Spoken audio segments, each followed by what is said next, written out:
During the meeting unless invited to speak. And for your own privacy, the background should be set to blurred. So I'll bring this down again. The meeting has started. My name is Penny Rivers and I'll be chairing this meeting. Members and officers, please raise your hand to indicate you wish to speak, and please keep your microphones on mute when you are not speaking. Please can questions be kept brief and to the point, and ward councillors, you should sit separately from the committee while applications in your ward are being considered and voted on. Please keep your mobile phones off and handheld devices on silent for this meeting. If by any chance the fire alarm sounds and we're not expecting one, everyone in this council chamber should leave immediately through the nearest fire exits, and please proceed calmly to the assembly point on the Berries field. Everyone present, this meeting is being webcast live to the internet and will be capable of repeated viewing. So if you are seated in the council chamber, and members of the public are, the camera will probably capture your image. You are deemed to have consented to this, as the webcast can be used for trading purposes. If you are speaking at this meeting, your contribution will be recorded and broadcast. Everyone this evening, please show respect to all those who are speaking. Interruptions and disrespectful behaviour will not be tolerated. Before we start the agenda, please may we pay our respect to Councillor John Rubini, who was a member of this planning committee and served the people of Waverley for many years and very well. And on this committee, he would be one of the first people regularly to put his hand up to speak. He did not go silent into any night. So let us stand to pay respect to John Rubini.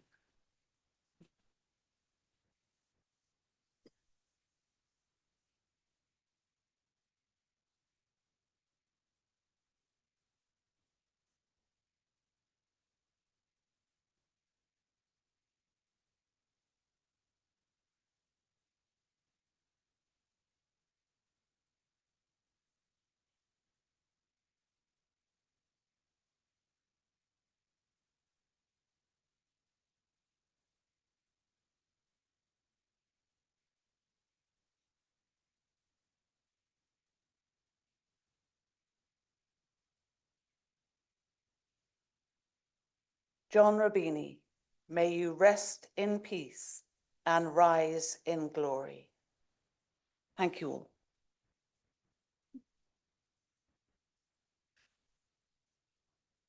Agenda item number 1, apologies for absence. Kim. Thank you, Chair. We have apologies for absence from Councillor Keane and no substitutes. Thank you. Agenda item number 2, minutes of the last meeting. Do you so approve? Councillor Spence. Sorry, Madam Mayor. I believe there's been a duplication on page 9 under 127.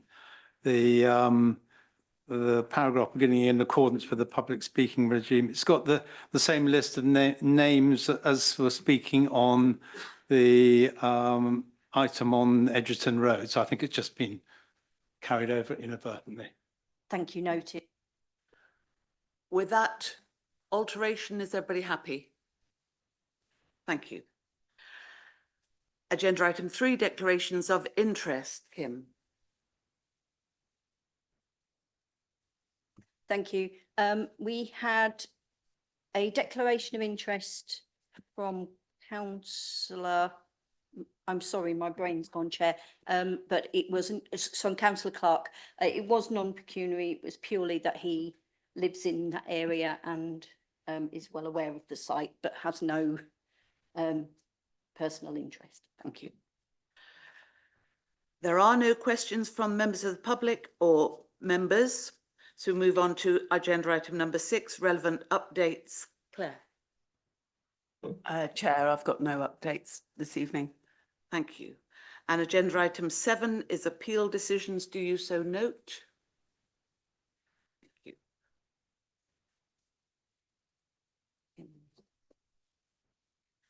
So we come to our applications, just with one little reminder that we must remember that we are here as Waverley councillors, and so we are acting as Waverley councillors for the whole of Waverley. Our first application is WA 2025-00971 Burnt Hill Road, and that's Sam.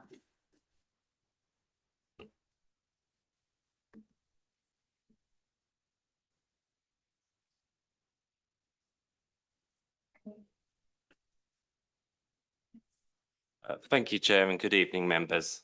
The first application under consideration at committee is WA 2025-00971 Burnt Hill Road in Farnham, which is for the erection of 7 dwellings with associated works. The application has been brought before the Planning Committee, given the number of comments contrary to the officer's recommendation. An update sheet was circulated yesterday, responding to specific points raised since the agenda was published. This includes the addition of 1 further planning condition on archaeology based on additional information provided by interested parties. So the application site comprises 2 parcels of land on the northeastern and southwestern side of Burnt Hill Road in the Lower Bourne in the Farnham settlement area. Parcel 1 to the northeast of Burnt Hill Road has a site area of approximately 0.35 hectares, which is a largely undeveloped grassland site. Parcel 2 is located on the southwestern edge of Burnt Hill Road and has a site area of approximately 0.14 hectares and is an undeveloped greenfield parcel with mature trees and vegetation forming the boundary to the site with post and rail fencing. So in terms of the wider planning constraints, the site, which is shown in red, is sat well within the Farnham settlement boundaries, hatched in white. There is no statutory landscape designations on the land parcel. In terms of the local planning constraints, the site is within the South Farnham Arcadian area, which is a local designation in policy FNP 8 of the Farnham Neighbourhood Plan, which is hatched in brown. To the south of the site is the Bourne Stream, which is listed as a biodiversity opportunity area in policy FNP 13 of the Farnham Neighbourhood Plan, which is hatched in blue. To the north of parcel 1, here, you have an area of TPO woodland. The dwelling adjacent here, number 49 Burnt Hill Road, is a non-designated heritage asset. And hatched in green here is Burnt Hill Woods, which is a parcel of deciduous woodland. In terms of flood mapping, the site is situated almost entirely in flood zone 1, with minor southern edges of the site sat in flood zone 2. No built development or ground level changes are proposed within the areas shown within blue, flood zone 2, which is the light blue area, and no part of the development at all is within flood zone 3, which is hatched in the darker blue. So in terms of the immediate context, the top left picture is looking across the eastern parcel with the post and rail fencing, delineating the adjacent paddock land that will remain undeveloped. The bottom right picture is looking up Burnt Hill Road. Parcels 1 access will be on the right of that picture. And this is on parcel 2 to the west of Burnt Hill Road. So the access will be in a similar position to the existing gated access opposite the driveway to number 49 Burnt Hill Road. And that is the neighbouring properties access. It gives you the bottom there gives you a sort of rough indication of where those local views are. Yeah, this is looking across parcel 2 back to number 49's access. In the wider context, again with the figures there showing where it's looking from, this is around 100 metres to the west looking east, which has a more linear form of residential development comprising of a varied mix of detached and semi-detached properties. And then this is looking to the north of Burnt Hill Road, looking south around 100 metres away from the site again. And you have another linear row of development. To the right of the picture here is the access to Longhope Drive, which itself is a 1960s cul-de-sac arrangement. So that should give you sort of the wider and local context. This is the proposed site plan. So the proposal includes the construction of 7 dwellings, 5 on parcel 1 to the east and 2 on parcel 2. The housing mix includes 2 2-bedroom semi-detached dwellings, 4 3-bedroom detached dwellings, and 1 4-bedroom detached dwelling. The dwelling density proposed works out at approximately 14 dwellings per hectare, which is less dense than plot densities of properties to the north of Twyford Lane on Burnt Hill Road and on the northern aspect of Burnt Hill Road here. So yeah, I've attached the key on the right to sort of show you which plot is which. So for plot 1, which is on parcel 1, this is in a more sort of Georgian style proportions with the 3-bay facade, the ornate flat canopy over the main entrance door, and the large Georgian style windows with brick headers and stone seals. Plot 2 and 3 are 2-bedroom semi-detached properties, and these are in flint with red brick under half-hipped roofs with exposed rafter feet. Plot 4 again is in flint and brick with brick coining and an attached timber carport. And plot 5 again is in a similar style to plot 4 with sort of subtle differences, so the dwellings don't appear homogeneous. And that would be the street scene perspective of parcel 1 looking north. On parcel 2, these properties are more of an Edwardian style, providing that variety with the double-storey bay window and the use of stone lintels. And this is plot 7. And then that's the street scene perspective as well, parcel 2 looking from Burnt Hill Road. In terms of the materials palette, the full is sort of listed there. Further specification of these would come through submission of a material schedule listed in condition 3 to ensure a high quality scheme. In terms of the access arrangements, this is looking from parcel 1. You can see a very faint blue line there. That is the visibility space for the access point, and exiting that access looking south. Given the access's orientation forward of the Bourne Stream crossing, you would have a 40-metre uninterrupted view. As part of the section 278 works, you would then have a crossing point over here attaching to parcel 2 on these Bellmouth access points. And then in terms of the access plan for parcel 2, that will largely be sited at the existing opening, which will mean sort of limited vegetation clearance required to achieve said visibility displays. You will then have a low impact porous footpath that is set up from the road in between the deciduous woodland here and the roadside vegetation here. And this footpath will be designated highway land under a section 106 agreement. I would note a large extent of the roadside vegetation going up to Twyford Lane is highway land outside the applicant's control, so this would be retained. The trees and landscape officer has raised no concern with this. So in terms of the retaining the South Farnham Arcadian area's well-treed characteristics, the tree protection plan sets out the application will retain the majority of the road fronting treed boundaries up to Twyford Lane, as well as those treed flank boundaries with the deciduous woodland here, as well as the TPO woodland here, as well as the trees on the river corridor. Subject to conditions, as I say, the trees and landscape officer has not objected. So in conclusion, officers have gone through all the relevant constraints. As detailed in the report, the proposal is in broad compliance with the majority of development and plan policies, and there is no objection from any technical statutory consultees. Officers have identified a limited policy conflict with policy FMP 8 of the Farnham Neighbourhood Plan. The development would, by nature of built form on a greenfield site, involve some localised change through urbanisation that could not be said to wholly comply, maintaining the rural informal character. In any event, given all trees of high merit are retained with enhancement planting that can be secured by a landscaping condition, that the vegetation up to Twyford Lane will be largely retained, maintaining that informal character. The proposal provides a suitable buffer with the river corridor, and that the site is sat in a wider residential context, with the proposed dwellings representing a high quality design and of an appropriate density. This is a limited conflict. As the council cannot demonstrate a 5-year supply of housing, paragraph 11D of the NPPF states that where the most important policies for determining applications are out of date, that permission should be granted unless the adverse impacts of doing so would significantly and demonstrably outweigh the benefits.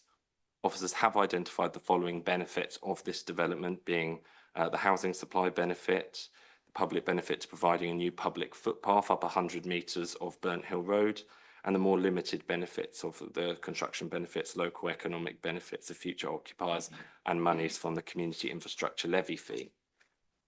When weighed in the balance, the limited policy conflict with policy FMP 8 would not significantly and demonstrably outweigh these benefits, and as such, officers are recommending approval of this planning application. Thank you, Chair. Thank you, Sam. And we have speakers. The first speaker is Mr. Simon Hill. Thank You you. have 4 minutes from when you start, Mr. Hill.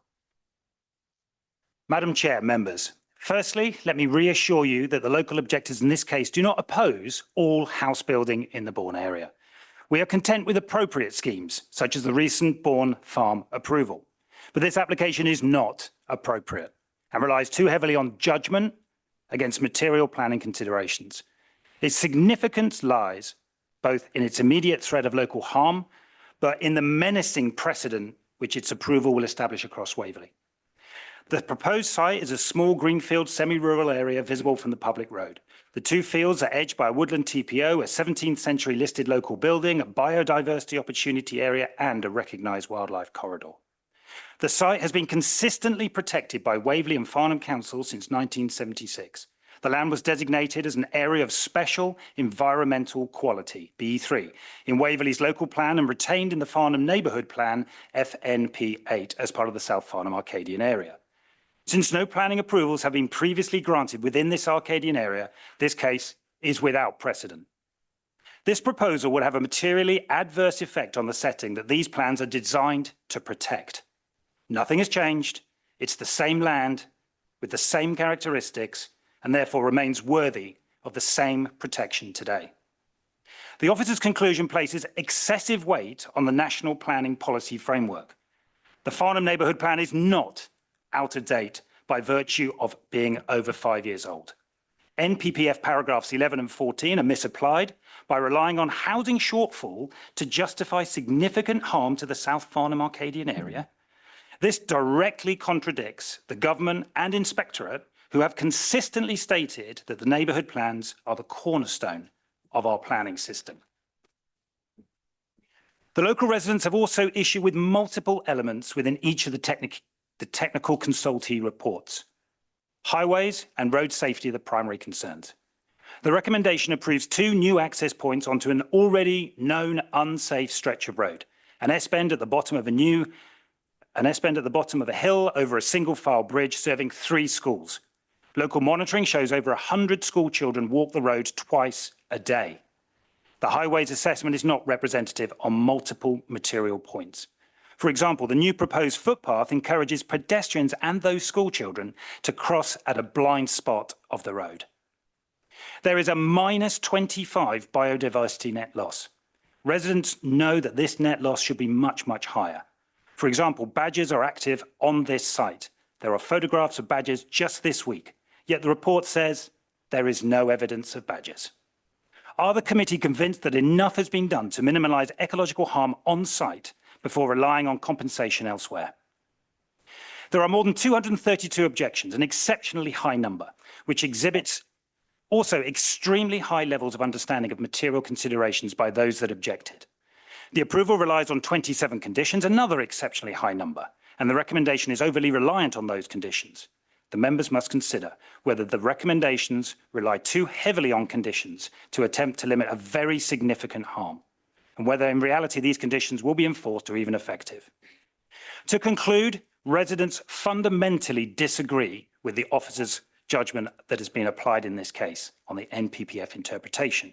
There are also too many inaccuracies and misrepresentations applied to material considerations in each of the technical consultees' reports. The local community asked the members to refuse this application and not let judgment and interpretation lose this protected site and subsequently many, many more protected sites with the local and neighbourhood plans across Waverley should this precedent be created. Thank you. Thank you, Mr. Hill. And the next speaker is Mr. Coombs, Mr. Eric Coombs. You two have 4 minutes from when you start. The microphone next door to you is on, so you might want to turn, yeah, Is it already? that's correct. Okay.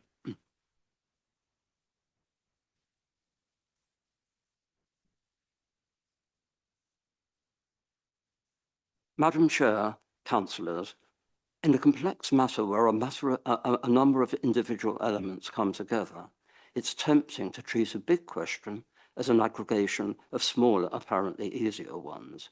Each small question might more easily be answerable in a relatively uncontentious manner, tending to favour a predetermined overall conclusion. An algorithm reduces the big judgment to a sum of much smaller judgments, each relatively uncontentious only because small.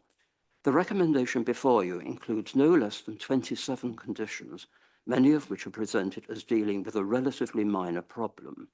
This extraordinary number suggests a frantic attempt to patch up the defective fabric of the proposal itself. The developer has circulated a leaflet locally claiming the application is supported by 8 relevant technical consultees. This claim should not be taken at face value. All 8 had concerns and have requested significant conditions. But a matter of this kind has to be judged holistically. We can no more reduce it to a very big sum of numerous subsidiary judgments than we can perceive the shape of a wood by close attention to individual trees. Those who are fully familiar with the site of the proposed houses are best placed to make a holistic judgment about the application, a judgment informed by perception. It is therefore significant that many of the extremely numerous objections have been lodged by people who are familiar with it. If you go down Burnt Hill Road in either direction towards the bridge, you enter a verdant area at the bottom of a little valley, a pocket of refreshing beauty, not glamorous or overwhelming beauty, but beauty which is all the more convincing and satisfying for being understated while mutually asking to remain undisturbed. You have heard that under the NPPF, the protection afforded this little valley under the Farnham Neighbourhood Plan is still in force, notwithstanding Waverley's housing supply shortfall. The NPPF requires the protection, indeed enhancement of wildlife and biodiversity be considered. In order to ensure enhancement of biodiversity on site, and in the expected 8-metre buffer zone along the Bourne Stream, Surrey Wildlife Trust explicitly recommended not only additional surveys, for example, for badger activity, but also the submission of a landscape ecological management plan, both before determination. In other words, a plan that would be readily available for public scrutiny, covering long-term arrangements relating to the site and the required buffer zone. Such a plan matters to local residents, not least because it would have to cover the management of the consequences of sewage pollution in the buffer zone. But the officer relegates it to a pre-commencement condition. This little bit of Arcadia is, of course, not entirely without its problems, such as the traffic problems around the bridge. Surrey Highways clearly considers that there are dangers for pedestrians. It is not demonstrated that new footpaths and pedestrian crossings would actually give pedestrians greater protection from speeding or reversing cars. These substantive points illustrate how a lack of holistic consideration has led to a dangerously unsound conclusion. Thank you, Mr. Coombs. The next speaker is Mr. Oliver Patrick. You two have 4 minutes from when you start. Mr. Coombs, your microphone up. Thank you. Thank you very much. Chair and members, thank you for the opportunity to present the positive case for these homes this evening. This application has been through a full and robust assessment, including reconsultation to ensure all relevant bodies were properly consulted. Early objections from Surrey Wildlife Trust and the Environment Agency have been resolved and withdrawn.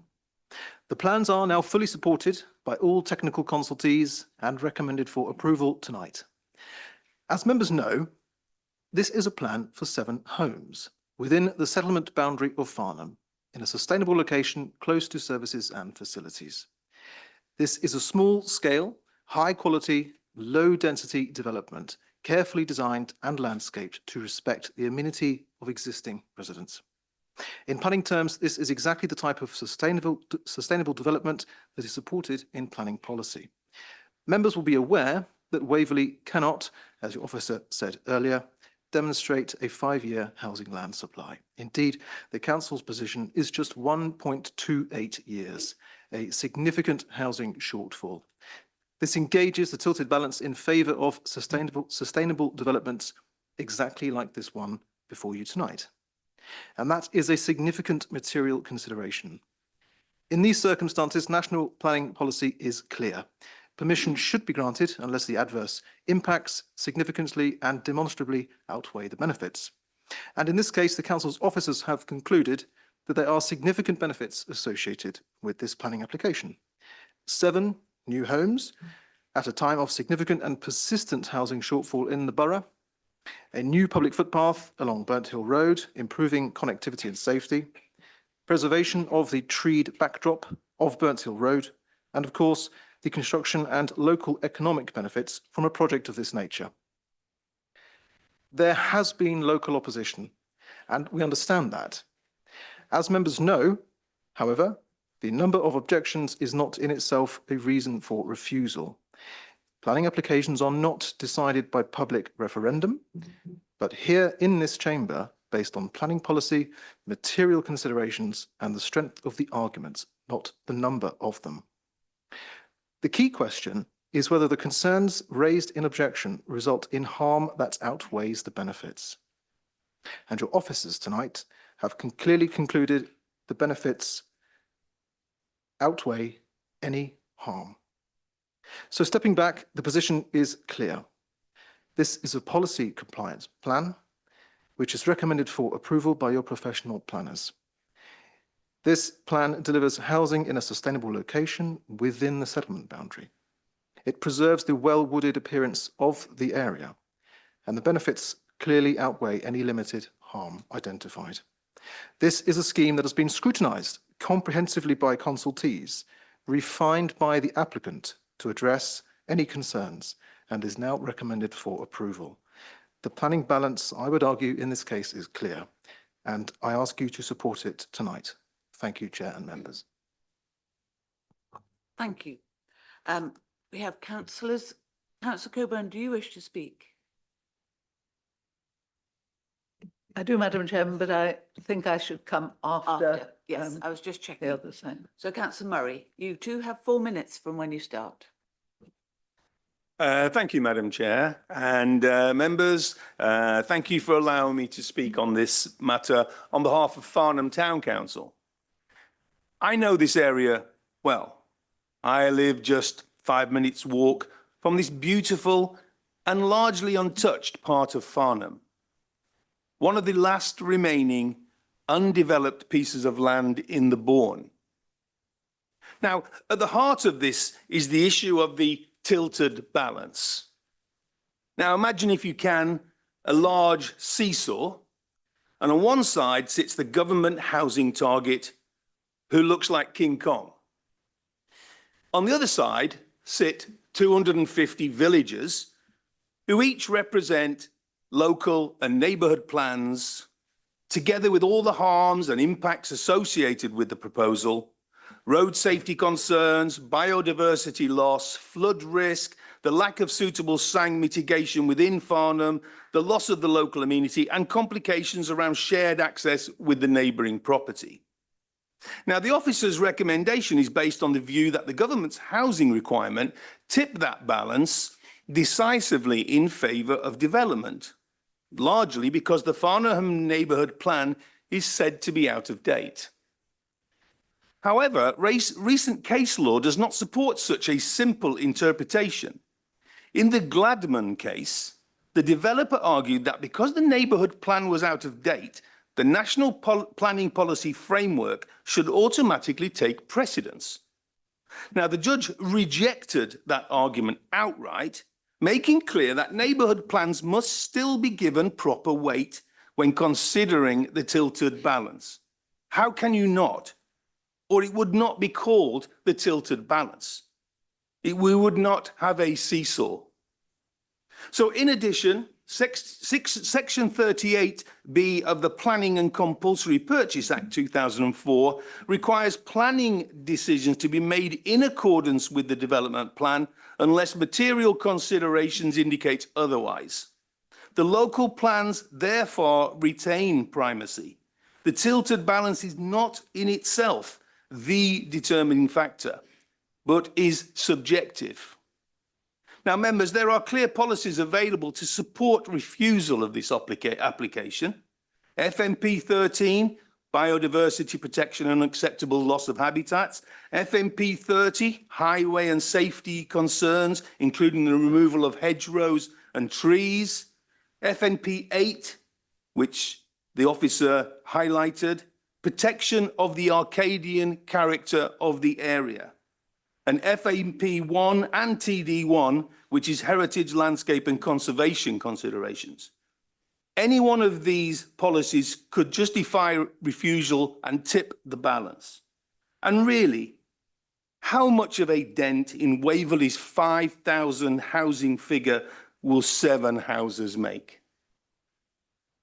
So taken together, this presents a compelling case and tips the seesaw decidedly in the direction of refusal.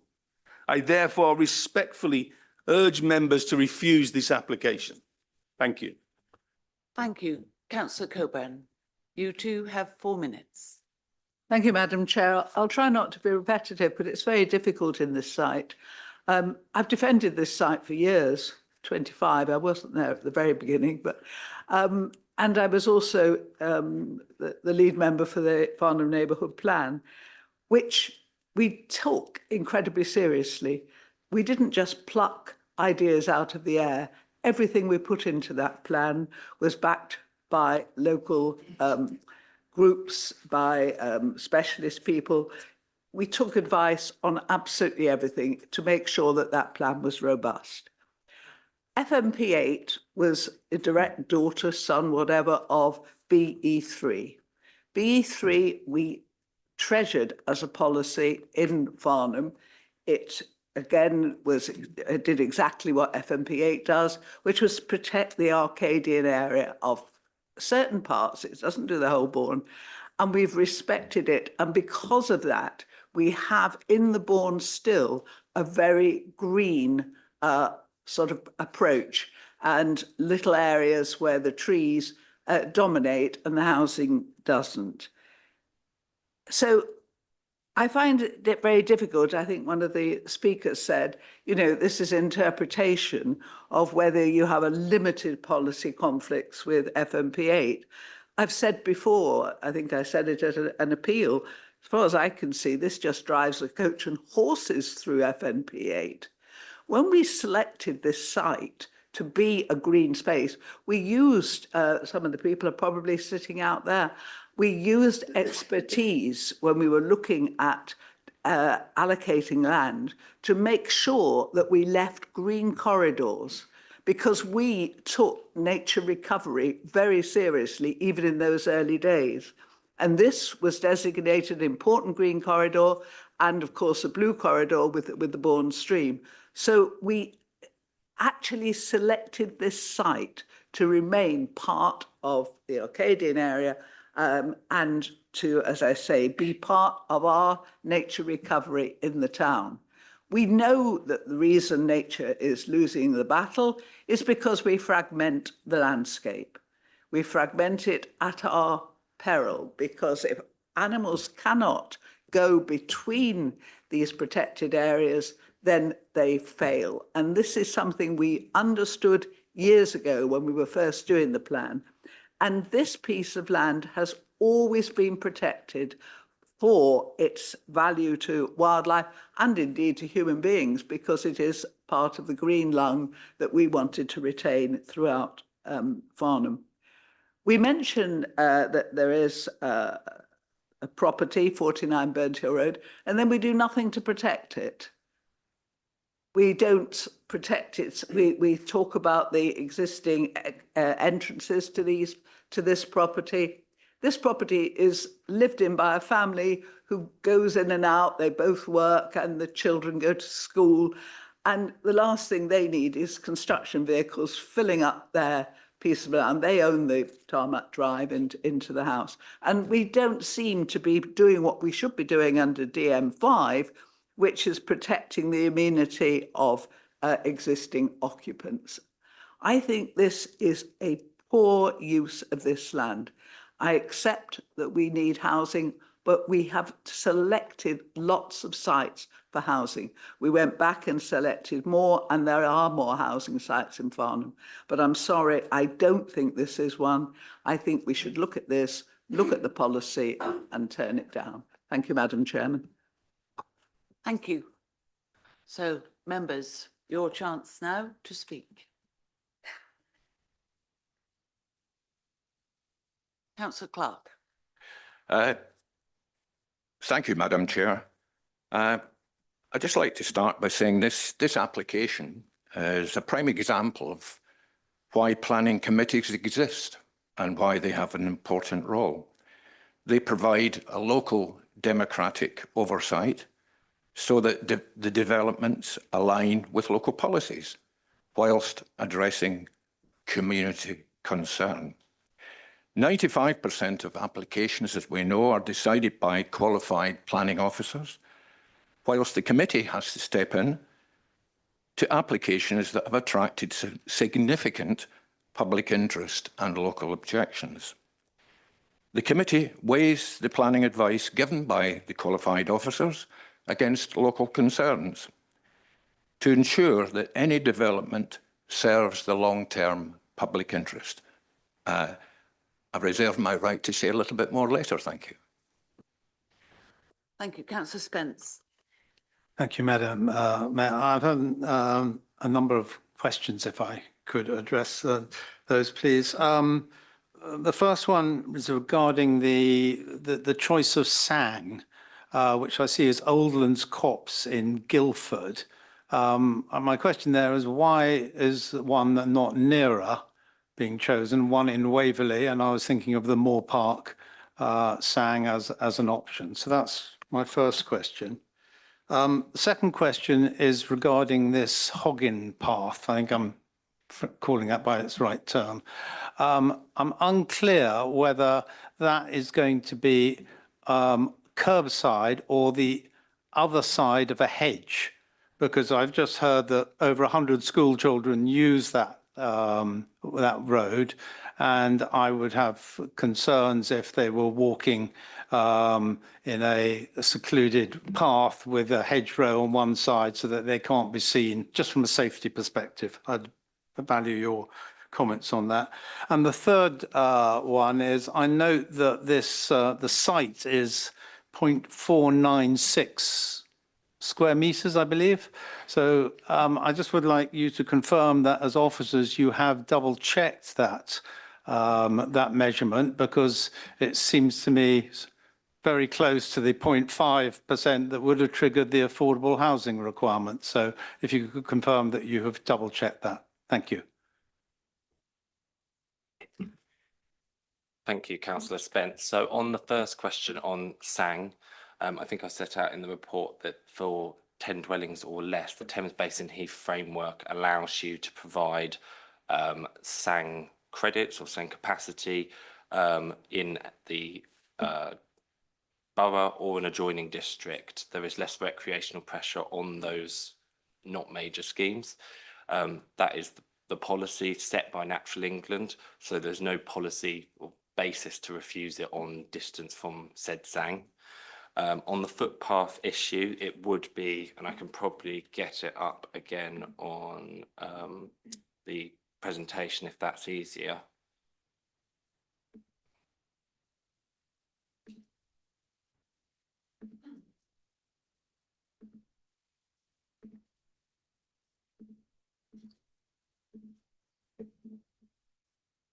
So the footpath, it's a porous footpath, low impact, given the deciduous woodland. You can just about make out there's a blue line there and the red line. That is the sort of difference between what is owned by the highways versus what's owned by the applicant. That area will be retained as the existing roadside vegetation that's there at the moment. We don't consider that would be, highways have not raised an issue with that, and we don't think that would be, there's many examples of footpaths that are maybe slightly shielded along roadsides. So we don't think that would be prejudicial to users of that footpath. In terms of the site area, yes, we did double check that.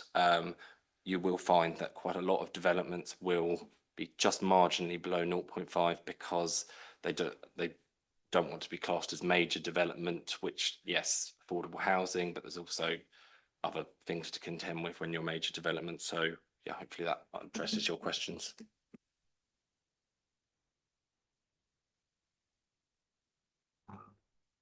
Councillor Clark. A technical question.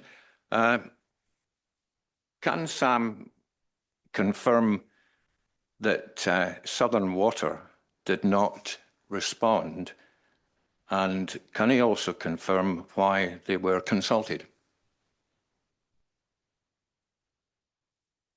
So they, I believe, provided no comment, but all the water companies are consulted across the board for all dwelling applications. Obviously, Thames Water is relevant in this particular site. I have had conversations myself with Thames Water about this particular application, and you'll see in the report we do talk extensively about the specific issues experienced by some residents in terms of foul water drainage, and there is a condition on that. But that's probably why you saw that Southern Water no comment response. Madam Chair, if I can just come back. The reason why I set the trap for you, Sam, is that the drinking water is actually supplied by South East Water, not Southern Water. This is an issue that seems to come up quite frequently. In terms of the foul water,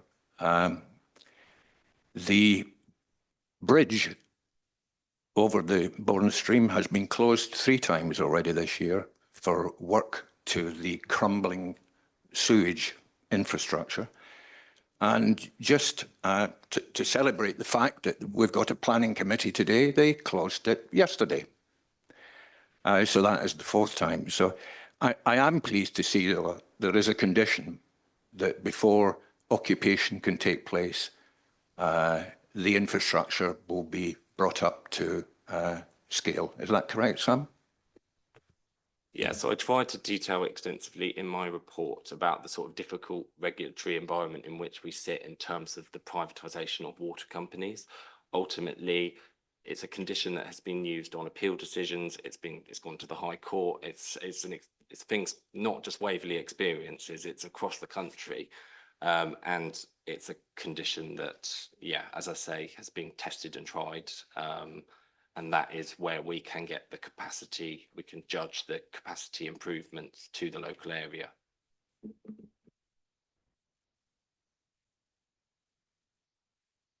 Councillor Steiger. Yes, I'd just like to ask about the biodiversity net gain loss of more than 25%. I think we try and get 10% actual positive gain. and I understand in this particular case that's not a legal requirement, but it seems unusual that it's such a big loss. And I just wanted to ask Sam really what your thoughts on that were. Thank you. So the 10% gain is a legal requirement on all development, and the applicant will be providing 10%. Now, how that works out is obviously they've got the red line site. The metric will, obviously the baseline metric of the site will take account of the existing and then discount that. Now, proposed gardens, because we as a local planning authority can't control the gain in garden spaces, all of those areas, garden spaces are excluded from the DEFRA metrics. So the developer, I don't know, could plant a whole host of trees in those gardens, doesn't matter, is not included. So then on these smaller sites, you will, just by the site area, you will get those issues. But then it's, okay, they've considered some areas of on-site enhancement. It's now looking at where they can enhance in their own ownership, so the blue line boundary, so they own a lot of the area down the Bourne Stream, so they could provide enhancements to meet the 10%, that difference there. And then if they can't provide that as a last resort, then they will pay for what's called credits, and that is, it's sort of considering the hierarchy, but credits would be offsite. But I, to be honest, in this case, think the applicant could provide it within that blue line boundary, and that's sort of what they've set out in their net gain assessment.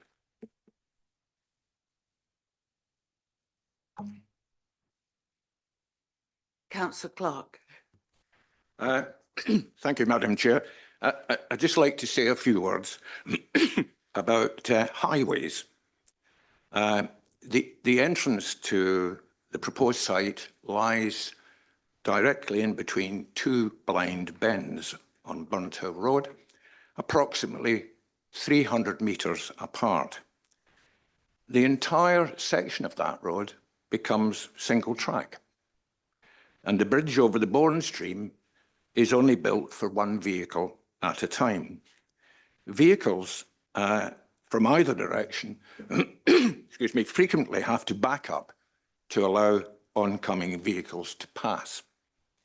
Much has been made in the traffic report of speeds around about 20 miles per hour, but that's a closing speed of 40 miles per hour. Vehicles exiting from each parcel of the site at the same time will result in chaos. And that's before you add pedestrians and cyclists into the mix. You can make displays as wide as you like, removing hedgerow into the bargain, but none of these displays will see round either of the blind bends. The Highways Authority is the statutory authority in these matters, so there is little we can do this evening. However, if this application was refused and goes to appeal, as it probably would, the planning inspector does have the authority to overturn the recommendations of the Highway Authority if they seem to be flawed, as most of the residents who live here have stated in their objections. Thank you. Thank you, Councillor Clark. Are there any other speakers? Councillor Weldon.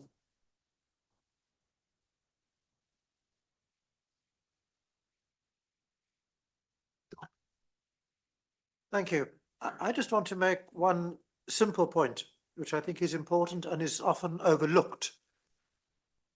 We've heard conflicting views tonight about the status of the Farnham Neighbourhood Plan. It was made over 5 years ago. Does it or does it not remain valid? Well, I'm not going to get into that one. What I do want to say is that one thing really important has changed. And that is that from a national perspective, the expectation of the number of dwellings has effectively doubled. I think that makes a difference. We have an acute shortage of housing, and the Neighbourhood Plan has not taken that into account. I absolutely respect, ever since I've joined the council, I've been hearing over and over again how much work went into the neighbourhood plan, and I fully respect that and I admire that. But we do need to understand that the national expectation has effectively doubled, and we have a really acute shortage of housing. Thank you.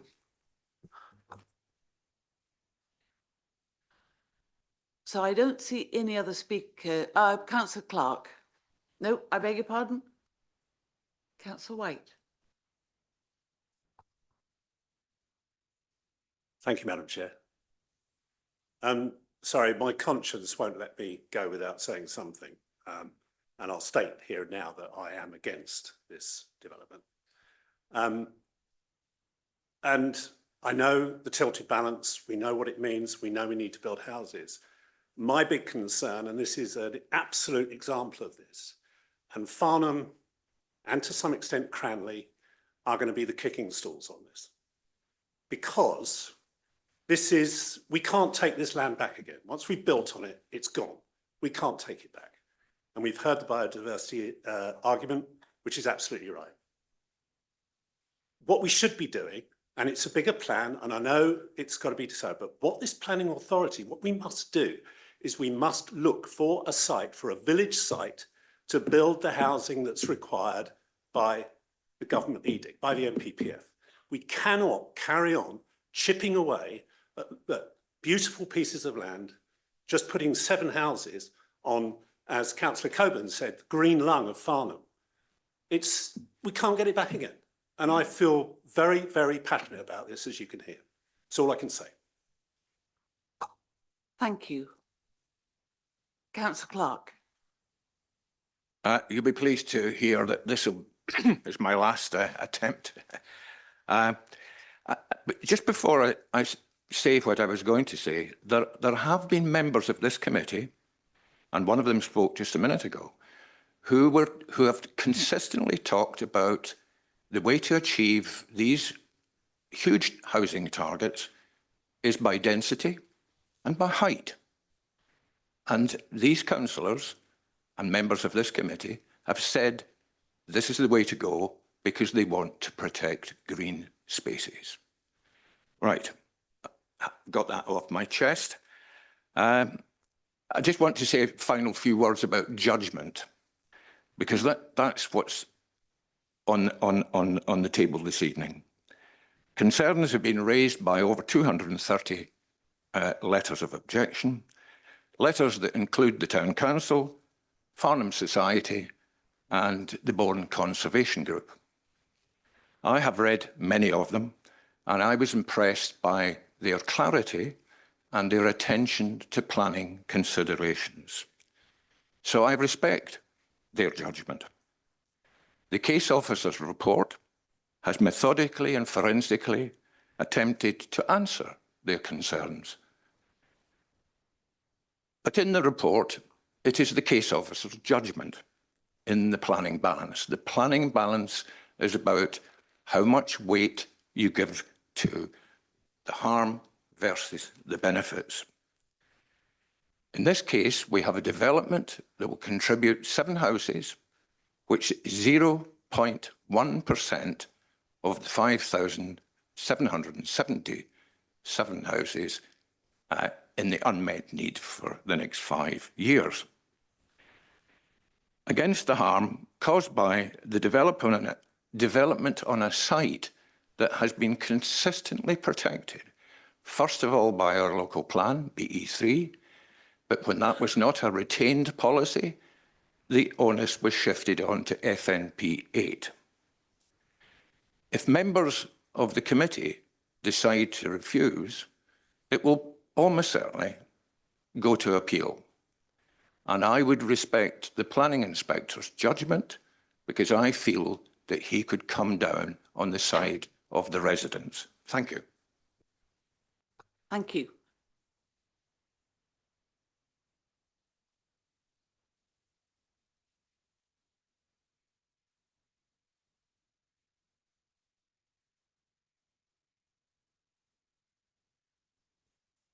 So there are no other speakers.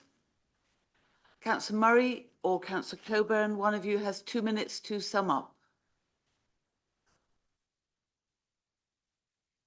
Thank you, Madam Chair. Yes, I would like my 2 minutes to sum up because what we've heard, what we know, despite the number of houses we need, the development plan is still what we judge development proposals against, as it were. It's not a question of whether the neighbourhood plan is valid. It's a 5-year-old plan, but policies still carry weight. And that is the judgment that Councillor Clark talked about, and I think Councillor Murray mentioned it. We have a policy FMP8, which we deliberately strengthened and put into the neighbourhood plan to protect areas exactly like this. And it's been successful. Nearby, near this plot, we've said no to various houses, and the inspector has always supported us so far on this. So what I am saying is, yes, of course we've got the tilted ballot. Yes, of course we need houses.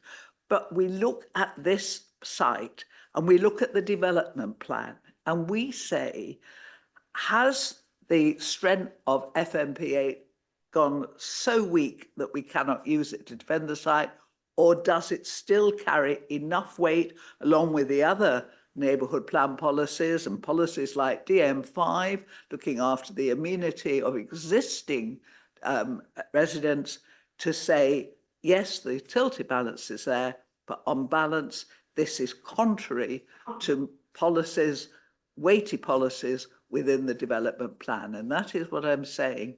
We still have a development plan that may have weaker policies in it, but that doesn't mean they carry no weight or they're invalid. That's not the word we use. It's a question of the weight attributed to them. And I say we've fought for this policy for years. We should carry on fighting for it. Thank you, Madam Chair. Thank you. Given that there are so many members who have not spoken, I'm going to read the recommendation, and that is what we'll vote on first. The recommendation is that, subject to conditions and the prior completion of a Section 106 legal agreement, that permission be granted. When lights show, please vote.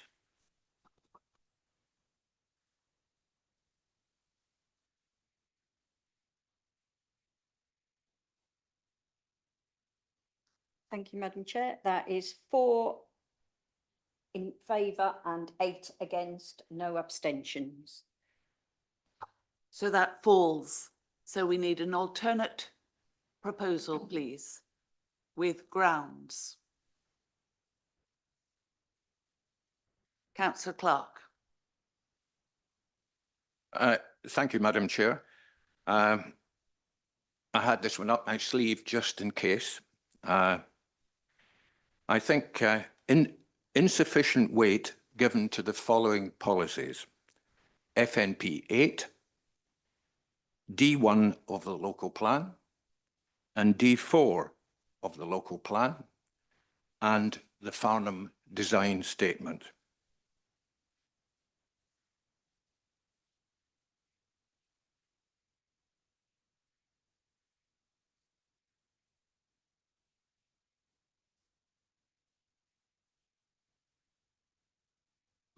So, members, obviously, Councillor Clark, you'll need a seconder, but we need to just identify harm and then identify the policies of which against we've assessed that harm. So the proposed development will.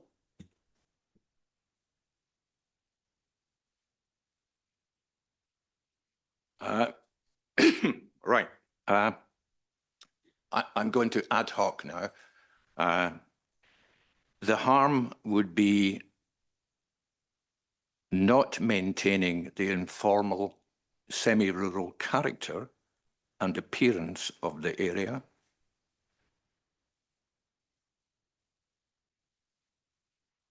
Would have an adverse effect on the setting and amenities of adjoining residential properties and the residential the wider residential character of the area. D1, harm to the visual character and distinctiveness of the locality. particularly in respect of design and scale of the development and the relationship with its surroundings.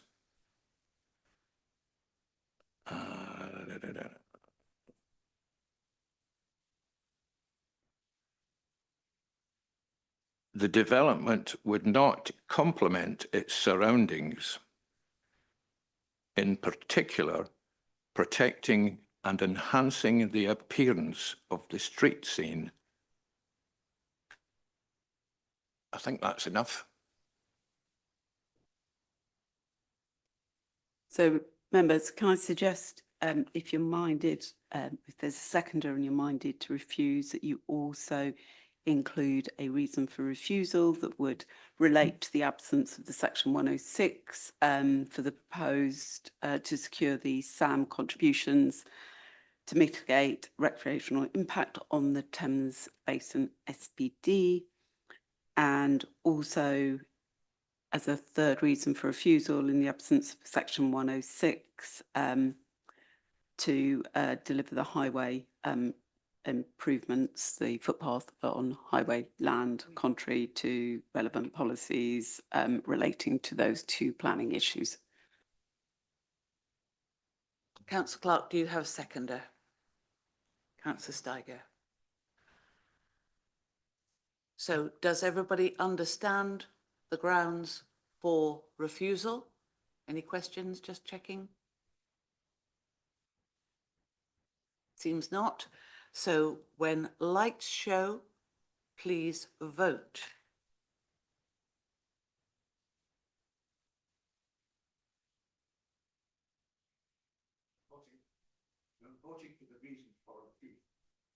You are voting whether or not you are in favour of refusing.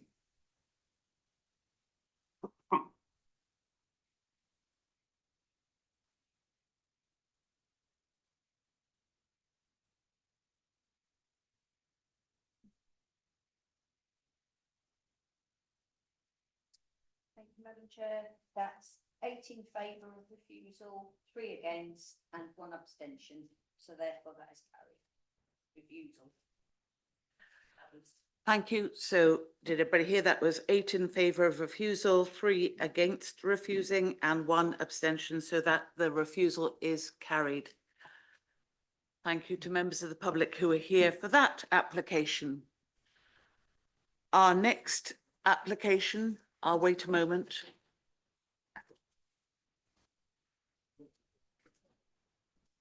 Trouble with it.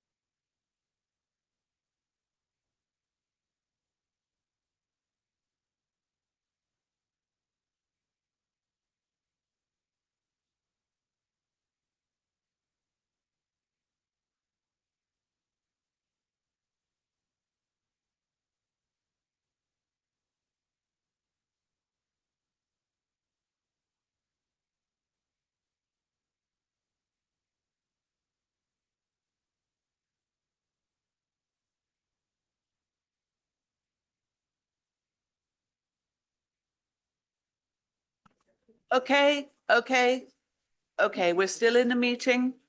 And our second application this evening is WA 2025-00922, which is land-centred coordinates at Horsham Road, Cranley. And this is Joanne. Joanne, when you're ready.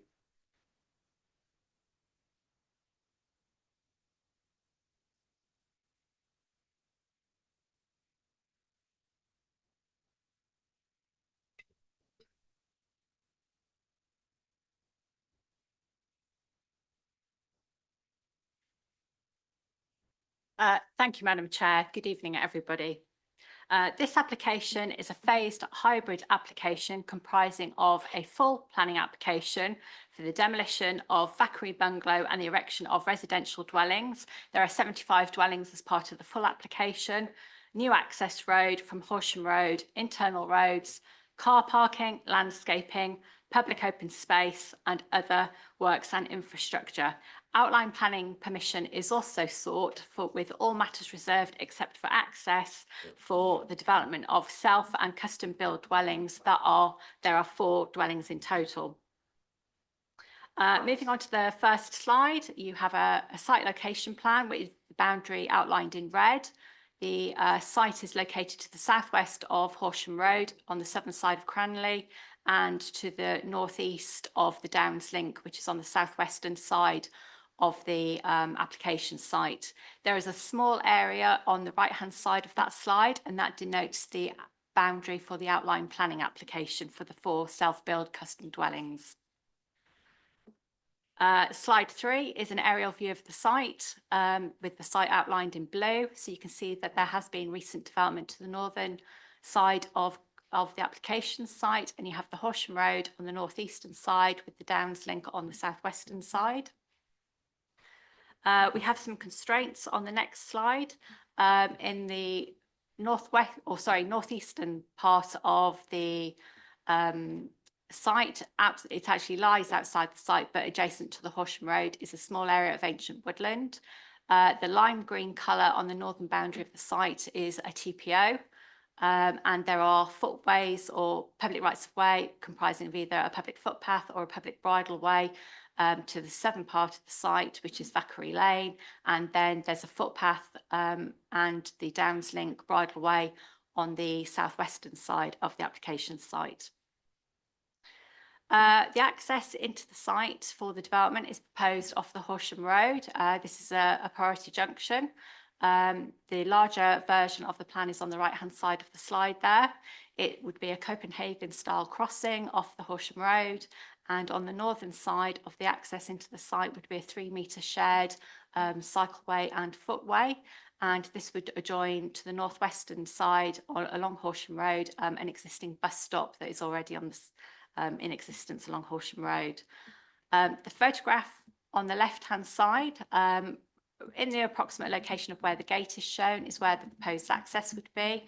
And just in the distance on that photograph on the left-hand side, you can see the bus stop where there would be a footpath link along the Horsham Road to that existing bus stop. On the right-hand side of that photograph is looking northeastwards towards the Horsham Road. That is between a property called High Park, and there's a pond on the left-hand side, and in the centre of that photograph is where the access would come into the site. The next slide shows the site layout. This slide shows the layout of the site is in a linear form that runs in a northeast to southwest form across the site. In the northeastern part of the site, there would be dwellings fronting both the northern side and the southern side of the access road. And then as you move southwest into the site, all of the development and all of the new dwellings are proposed on the northern side of the access road, and they are in small clusters accessed off shared surface streets. There would be a buffer zone of public open space to the northern side of the development, and that buffer zone has a depth of between 15 and 30 metres. Within that buffer zone, there are also some pocket parks, some play on the way, and you have some attenuation basins as part of the surface water drainage strategy. In the southwestern side of the site, there is a proposed formalised play area, which would comprise of a local equipped area of play and also a local area of play. And on the southern side, you would have a large area of public open space. On that plan there, in the eastern part of the site, you can see the greyed area, and that is the area for the outline planning application for the 4 self-build or custom-build dwellings. The next slide is again the site layout plan, but this one just shows you the positions of the affordable housing. So 30% affordable housing is proposed, and that is policy compliant. The blue houses are shared ownership units, and the orange are affordable rented units, and you can see that they are suitably and acceptably located throughout the site. The next slide is some sample elevations. There are a number of house types with a scheme of this nature and of this size. All of the dwellings or the buildings are 2-storey, and they are all conventionally designed with pitched roofs, red brown brick, some with tile hanging and some with red brown roof tiles, and you can see that they provide attractive elevations. There is some variation throughout the elevations and the different house types, but they all have a consistent theme running through them, which provides coherence to the appearance of the development. We also have an illustrative master plan. It's an illustrative master plan relating to landscaping, and there is a landscaping condition included within the recommendation. So again, this shows, again, the disposition of the development on the site and the public open space to the northern boundary and also the southern boundary, and then the existence of the existing trees along the northern boundaries as well, and around the access into the site. We have some examples of the proposed street scenes. And again, you can see all the dwellings are two-storey. Some have single-storey garages with them, some detached garages or attached garages, and you can see the variations in the design. Where a dwelling is located on a corner location, you will have openings on both sides of both street frontages to provide that visual interest and the focal point to those units. Because the site is sloping, the site slopes from south to north. There will be a requirement for some cut and fill of the development site, and you can see some of the illustrative cross sections that have been provided with the application site to demonstrate how this would occur. Again, there is a condition included within the recommendation that will require further details of this. So for the southern parts of the site, where the land is slightly higher, there would be a lowering of the levels to create a flat plateau area for the road and the dwellings. And then on the northern parts of the site, there'll be some fill to create the landscape areas and again to create the flat plateau for the new dwellings. As I've mentioned, there would be a significant amount of public open space provided on the southern side of the application site. This amounts to 3.42 hectares of public open space, and that would be available to existing and proposed residents and is considered to be a significant benefit of the proposal. A footway and cycleway link is also proposed, as shown on the right-hand side of that slide, from the application site to one of the existing footpaths in yellow, and that then links to the Downs link as well. We have some slides showing some photographs of the site. So this is in the northeastern part of the site and they look north. Both photographs are looking north. So on the right-hand side, you can see that there is a line of very mature, very well established trees. These are the TPO trees. They're covered by a tree preservation order. And the new development to the north, which is the Longhurst Avenue development, that is positioned behind the trees. And again, the photograph on the left-hand side is a slightly longer range view looking across the site. And again, these photographs are taken from the southwestern part of the site. And again, they're looking north towards the existing development. And again, you can see the trees. And in the left-hand side, you can see some semblance of the change in levels on the site. One of the closest dwellings to the proposed site and the proposed dwellings is a dwelling called 138 Horsham Road. And you can see in the bottom left of the slide there, the position of that dwelling, where the arrow is pointing to. The closest point between the nearest new dwelling to their site boundary, to their fence, which is shown in the bottom photograph on that slide, is around 23 metres.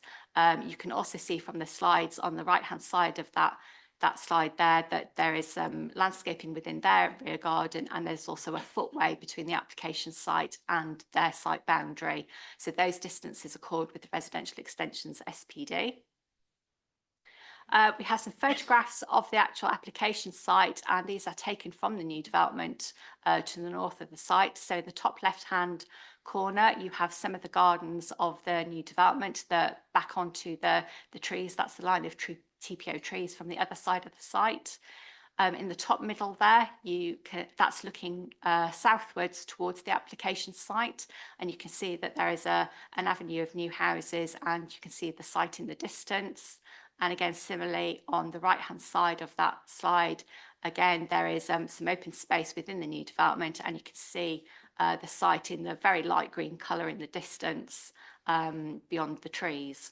The bottom two photographs there are taken in the northeastern corner of the new development, in the northeastern corner that adjoins the application site. And again, the TPO trees there are seen on the site boundary. This is the outline part of the site. So there are two barns currently located within the outline part of the site. So the larger barn on the left-hand side is proposed potentially to be converted to two dwellings. The dwelling on the right hand, or the building on the right hand side, would be converted to potentially one dwelling, and there would be another new build. This is the outline part of the site, and these are considered as non-designated heritage assets. The heritage officer has been consulted on the application, and she hasn't raised any objection to the application itself. A pumping station is proposed in the southwestern corner of the application site. And to assist members, the applicant has provided some examples of what these pumping stations look like. Essentially, probably the bottom left photo is probably most commonly used. So you can see it's essentially an area that is fenced off. It has some hard surfacing, and it has a box with all the equipment in it, but the actual pumping station is underground.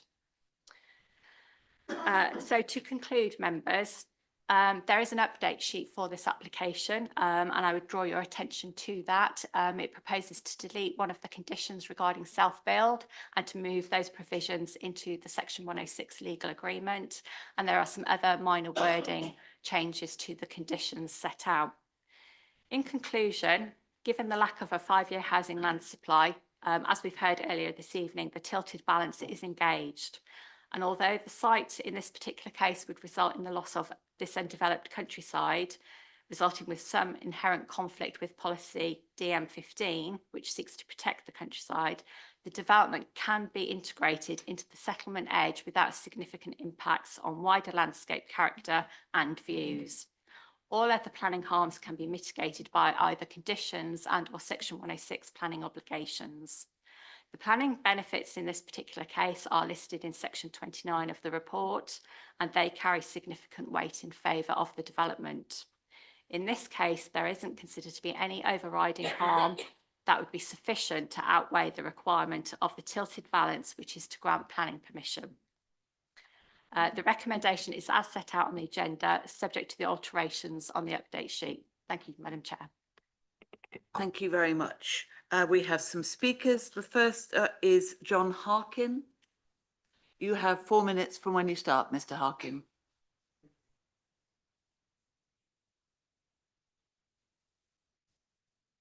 Good, thank you, Madam Chair, ladies and gentlemen. Thank you for the opportunity to speak and oppose this development. Cranley is a village, the largest village in the country. Over recent years, there have been numerous large developments, several of which are still ongoing. I can only describe this as urban sprawl. The identity of Cranley as a village is lost. The infrastructure of the village cannot support further development. Thames Water cannot guarantee constant water supply. The foul sewage system cannot cope with existing volumes, resulting in foul sewage being discharged into our rivers. The development proposes to piggyback the existing channels of discharge through Longhurst Park, which indeed has its own problems. The runoff water will be into the Longhurst Park development. During heavy periods of rain, the bunds and ditches overflow. Water cascades from the manhole covers across the roads. I contest the proposed mitigation and containment of surface water will not cope. If this development is allowed, it will be too late to say, "We told you so." The natural percolation of water will be lost. The speed of runoff will increase. Is it fair to dump your problems on your neighbours? The development is on elevated ground. The visual impact will be significant from the Downs Link and beyond. The road through the village is choked at peak times with traffic tailbacks in the village. The bus timetable is disrupted by these traffic jams. Capacity for medical care at the doctors and dentists and appointments are at capacity. Having read through the various objections to this development, the common theme is concern for overstretched infrastructure, water supply, sewage discharge, traffic volumes, and loss of village identity. Thames Water cannot cope with the supply of water and the volumes of sewage. We don't want sewage in our gardens or worse.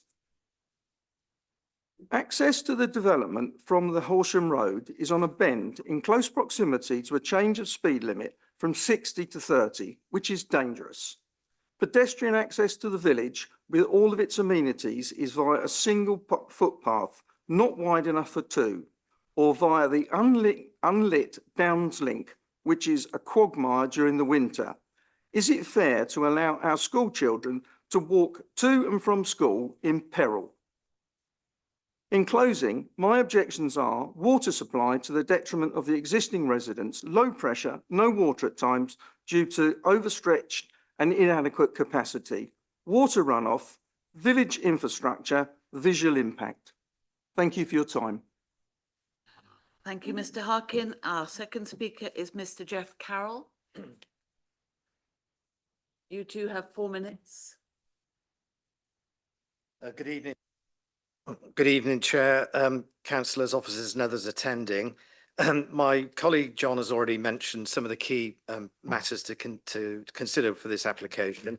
I'd like to elaborate on some of these, specifically referring to the Cranley Neighbourhood Plan, which is only published in 2004, two years ago. But I'd first like to comment on some of the officers' report, which I only saw as of yesterday. This is contained in pages 65 to 118. The officer's report states the application site is located immediately adjacent to the settlement boundary of Cranley. My response to this is the adopted neighbourhood plan makes it clear that settlement boundaries exist specifically to prevent sprawl into the open countryside. Being adjacent to the boundary is not the same as being within it. The report also states there's a lack of 5-year housing supply. I would argue that Cranley has already exceeded the target, referring to page 19 of the neighbourhood plan, and that the cumulative effects of recent developments are now clearly visible to the residents and the community. The next point, the report states that the statutory consultees have no objections. My response is that residents and the community are already seeing real-world evidence of drainage stress, flooding, and that's despite technical approvals of nearby developments. Over the past few years, there's been disruption to electricity, gas and water in Cranley and constant roadworks, installing, repairing underground cables, pipes and apparatus. Another development such as this proposed will compound existing problems. The report also states that it's a sustainable development with bus routes, cycle links and Downs Link. In reality, the majority of daily journeys from this side would still rely on private vehicles, cars. The bus stop, which has been referred to, doesn't remove the car dependency because the limited service, it's one bus per hour. And finally on the report, and these are only initial comments, the report states that there will be some impact, but the harm to the landscape is acceptable. The response to that is that the proposal extends beyond the intended village edge into open countryside, which again is contrary to the neighbourhood plan. To elaborate on some of the points that John's already made, on the traffic side, whilst theoretical modelling may show the proposed new junction arrangements have sufficient capacity and the local roadwork network can accommodate additional traffic, the reality is that already today there is severe congestion, queuing, especially on Cranley High Street. There are no alternative routes through Cranley without lengthy diversions. On the matter of drainage and flooding, again, whilst modelling may show that surface water runoff can be accommodated, there is already localised flooding on the adjacent residential estate, Longhurst, and that's evidenced by objectors' documentation already uploaded onto the Waverley Planning Portal. All surface water drainage will discharge onto Longhurst, which is a serious concern. Turning to other matters, construction, which hasn't been mentioned, if there's significant disruption, heavy earthworks, and the impact of the construction is going to be significant. Environmental impact. The proposal does have significant harm to biodiversity, wildlife habitats, mature vegetation, and the ecological balance of the area. In conclusion, the members the application would place unacceptable pressure on local roads, infrastructure, and the environment, and therefore I'd respectfully request that the application is refused. Fundamentally, this is a greenfield site outside the settlement boundary, which has serious planning concerns. Thank you very much. Thank you. Thank you. Our next speaker is Mr. Julian Goodban. You two have 4 minutes from when you start.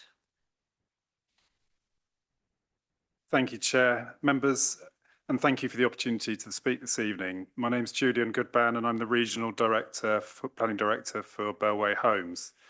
This application has been developed over a significant period through extensive engagement with officers, consultees and local stakeholders. The scheme before you tonight is the result of that collaborative process and a clear commitment to delivering a development that responds positively to local needs and local policy priorities. We recognise the real, or as been defined earlier, acute housing challenges facing Waverley, particularly around affordability. Members will be very aware of the affordability pressures facing the borough, with many younger residents, families and older people increasingly finding it difficult to remain within the community that they know and support. Importantly, this is not a greenbelt site, nor is it located within a national park or other nationally protected landscape designations. It is a sustainable edge of settlement location closely related to existing facilities, services and public transport connections, making it an appropriate location for carefully planned growth. From the outset, the proposals have been shaped by a landscape-led approach. Over 70% of the site will remain as open space, with approximately 32% provided as publicly accessible open space, protected in perpetuity. This is a significant commitment to green infrastructure, biodiversity, recreation and well-being.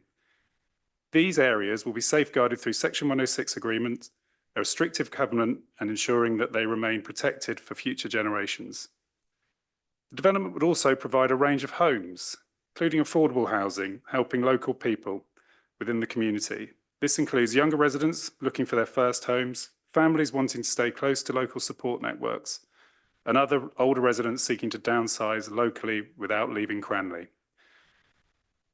We fully appreciate that communities expect infrastructure improvements alongside new homes. The proposal delivers substantial investment through both Section 106 contributions and the Community Infrastructure Levy payments. In this case, Section 106 contributions exceed £500,000, while SIL contributions are expected to exceed 3.2 million. Importantly, because Cranley benefits from an adopted neighbourhood plan, 25% of the SIL receipts would go directly to Cranley Parish Council to support locally identified priorities. This equates to £800,000. These contributions will help fund a range of tangible benefits, including affordable housing, public open space, highway safety improvements, active travel infrastructure, improvements to the Downs Link, healthcare provisions, bus service enhancements, and sustainable travel vouchers for residents. The application before you is largely submitted in detail and, subject to planning permission being granted, Bellway would seek to move forward promptly in delivering both the homes and associated infrastructure benefits. To conclude, this is a carefully considered, landscape-led proposal designed to support sustainable growth while delivering meaningful benefits for the local community. We would therefore respectfully ask members to support the officer recommendation and grant planning permission. Thank you. Thank you, Mr. Goodban. And lastly, we have Hannah Young. You two have 4 minutes from when you start. Thank you. Good evening, Chair and councillors. This is a site that has been discussed with Waverley Borough Council for over 4 years. We have participated in early pre-application engagement with stakeholders, alongside continuing to support the promotion of the site for development through the emerging local plan. The result of this is that the sustainability of the site, alongside the principle of residential development at this location, has been established and endorsed by council officers. The site is not subject to any landscape or environmental designations and comprises a sensitive extension to the existing settlement of Cranley. It is not within the Greenbelt, the Surrey Hills National Landscape, the South Downs National Park, or the Waverley Area of Great Landscape Value. It is also outside the setting of the National Landscape and the National Park. In light of rising unaffordability, there is an urgent need for housing at a national and regional level, including within Waverley and Cranley specifically, as acknowledged this evening. There is a need for housing to be delivered beyond the settlement boundaries to meet the borough's need. Cranley is a sustainable location with good facilities and services, being one of the 4 key settlements in the borough. It is why the local plan recognises the settlement as a focus for growth and why officers support development in this location. The proposals would deliver 79 homes on a site immediately adjacent to the sustainable location, and 24 of these homes will be affordable. The proposals support genuinely mixed and balanced communities across all life stages, providing 1-bedroom home for first-time buyers and younger residents and those downsizing, 2-bedroom homes for couple and smaller families, and 3- and 4-bedroom family-sized homes. The provisions of these homes will further support younger residents and local residents to remain in the community in which they grow up despite rising unaffordability. Over 70%, 8 hectares of the site comprises open space. This includes a large area of public open space within the southern part of the site. This open space will be secured via a legal covenant and a Section 106 agreement to ensure it remains free of development in perpetuity, whilst providing access to green space for existing and proposed residents, encouraging health and well-being. This is a fairly unique delivery and a key benefit of the scheme. The long-term stewardship of this will either be secured by the parish council or a management company. The proposals far exceed the 10% BNG requirement, providing in excess of 35%. A 3-metre wide cycle and pedestrian link runs through the site, providing connections to Horsham Road and directly to the Downs Link. These will provide comfortable and attractive walking and cycling routes to facilities within Cranley. The proposals also secure improvements to the material, surfacing and lighting within Downs Link. The existing barns on the site will be retained as self and custom built homes, providing for an attractive entrance to the site and retaining its agricultural heritage. Members will understandably be sympathetic to the residents' concerns regarding water and drainage capacity within the region. Whilst historic failures are clearly unacceptable and improvements are required, it still remains that new homes are required within Waverley.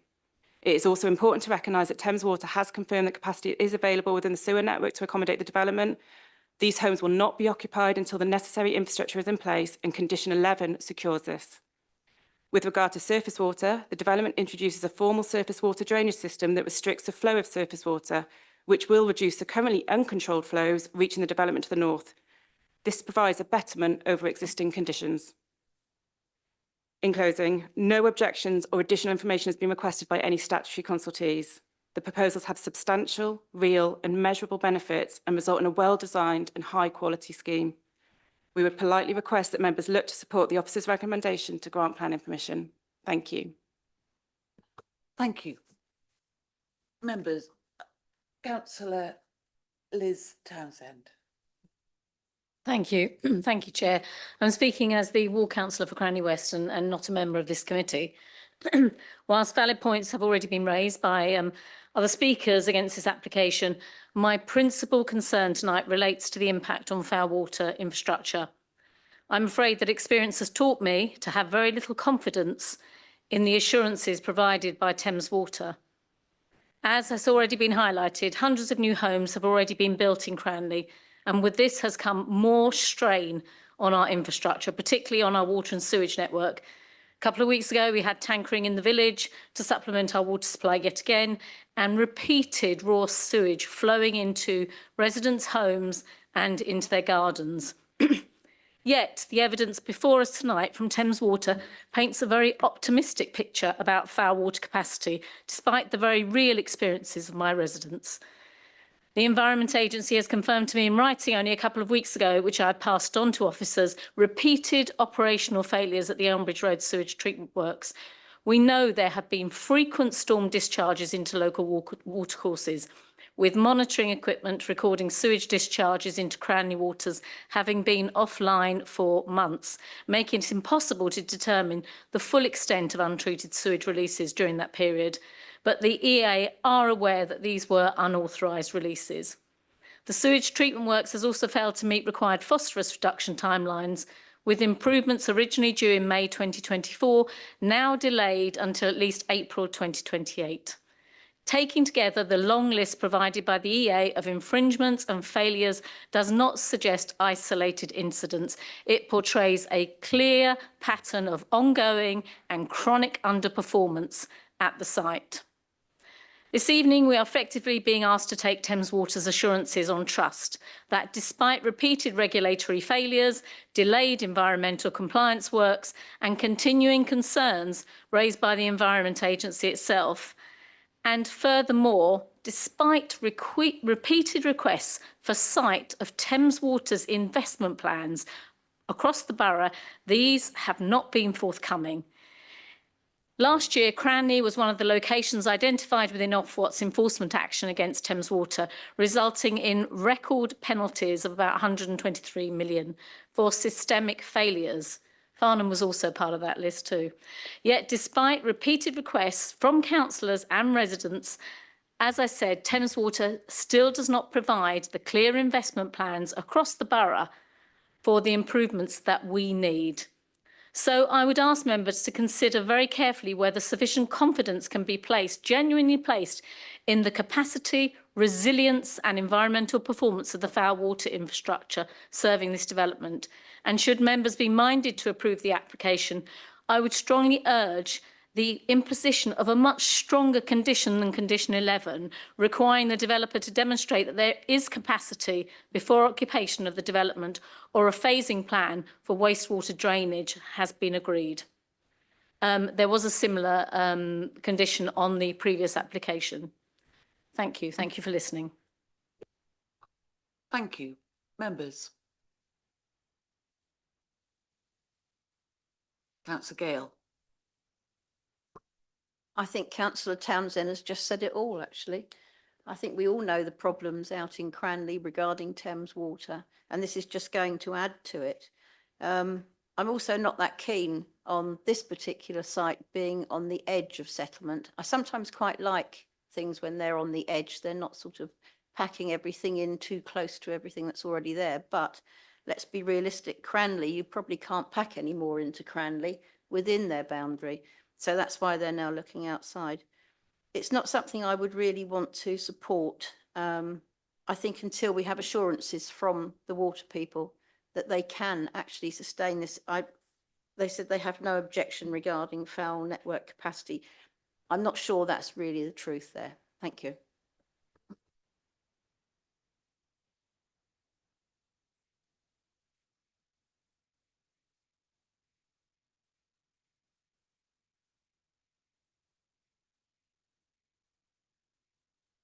No other speakers?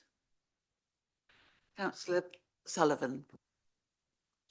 Sorry, it's more of a question about condition 11 and whether we could explore that a bit, because it sounds like that almost nullifies the water issue. But could I just get some reassurance, please, on condition 11?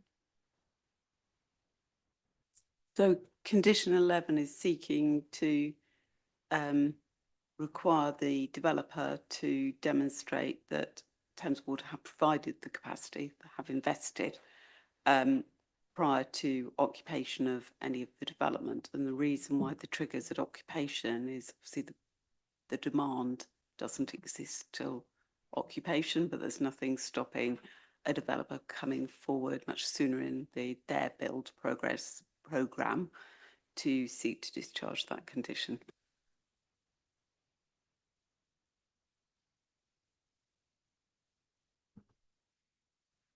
So, Councillor Townsend, would you like to have 2 minutes to sum up? Thank you, Chair. I do appreciate that condition 11 mentions capacity, but it doesn't specifically mention the foul water drainage. And I would still urge councillors to have that included within that condition, because I think it does need to be provided. We cannot keep accepting Thames Water saying on one application in Cranley there isn't capacity, on another application in Cranley there is capacity. There isn't any consistency in their response. I have pointed this out to them. We have spoken to them about it. However, we still get this same inconsistency, and we have to be consistent as a planning committee and make sure that we are pointing out time and time again that we are aware of the capacity issues within our sewage treatment works, and we need to see their investment plans. Thank you, Chair. Thank you. So again, because so many people have not spoken, I will read the recommendation. The recommendation is that delegated authority is granted to the Assistant Director of Planning to grant planning permission, full and outline, subject to the completion of a Section 106 legal agreement and conditions, including any minor amendments to wording. When lights show,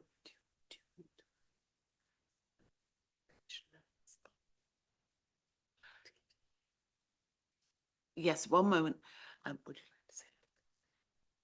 Yeah, members, I think we've heard some quite strong views about the lack of visibility on an investment plan from Thames Water, and certainly I'm very aware that the portfolio holder has been putting pressure on Thames Water to come to the table and have a sensible discussion with us in the context of planning applications, but also more significantly in the context of how we plan for future development across the borough in the absence of understanding when and where investment is going to take place.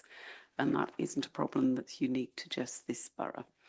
So members, before you vote, maybe you'd like to reflect under the delegation whether you would also want me to look at the wording of condition 11 and to reflect the comments that you've heard this evening. Agreed. So with that in mind, when lights show, please vote.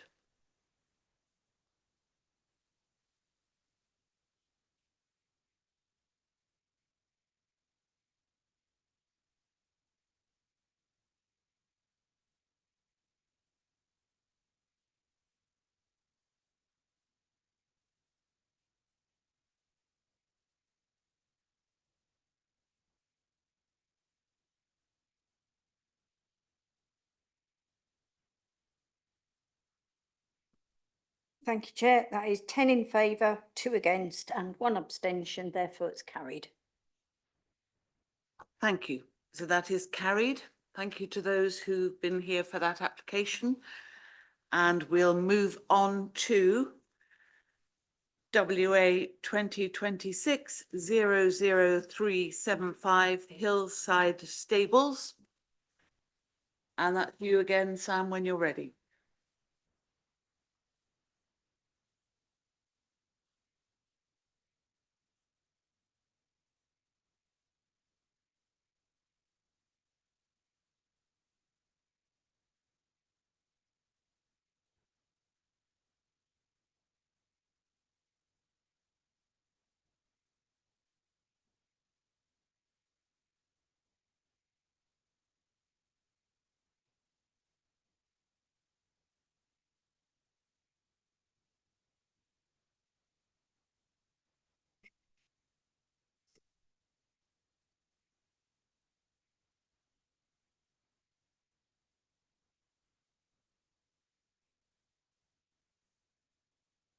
Thank you, Chair.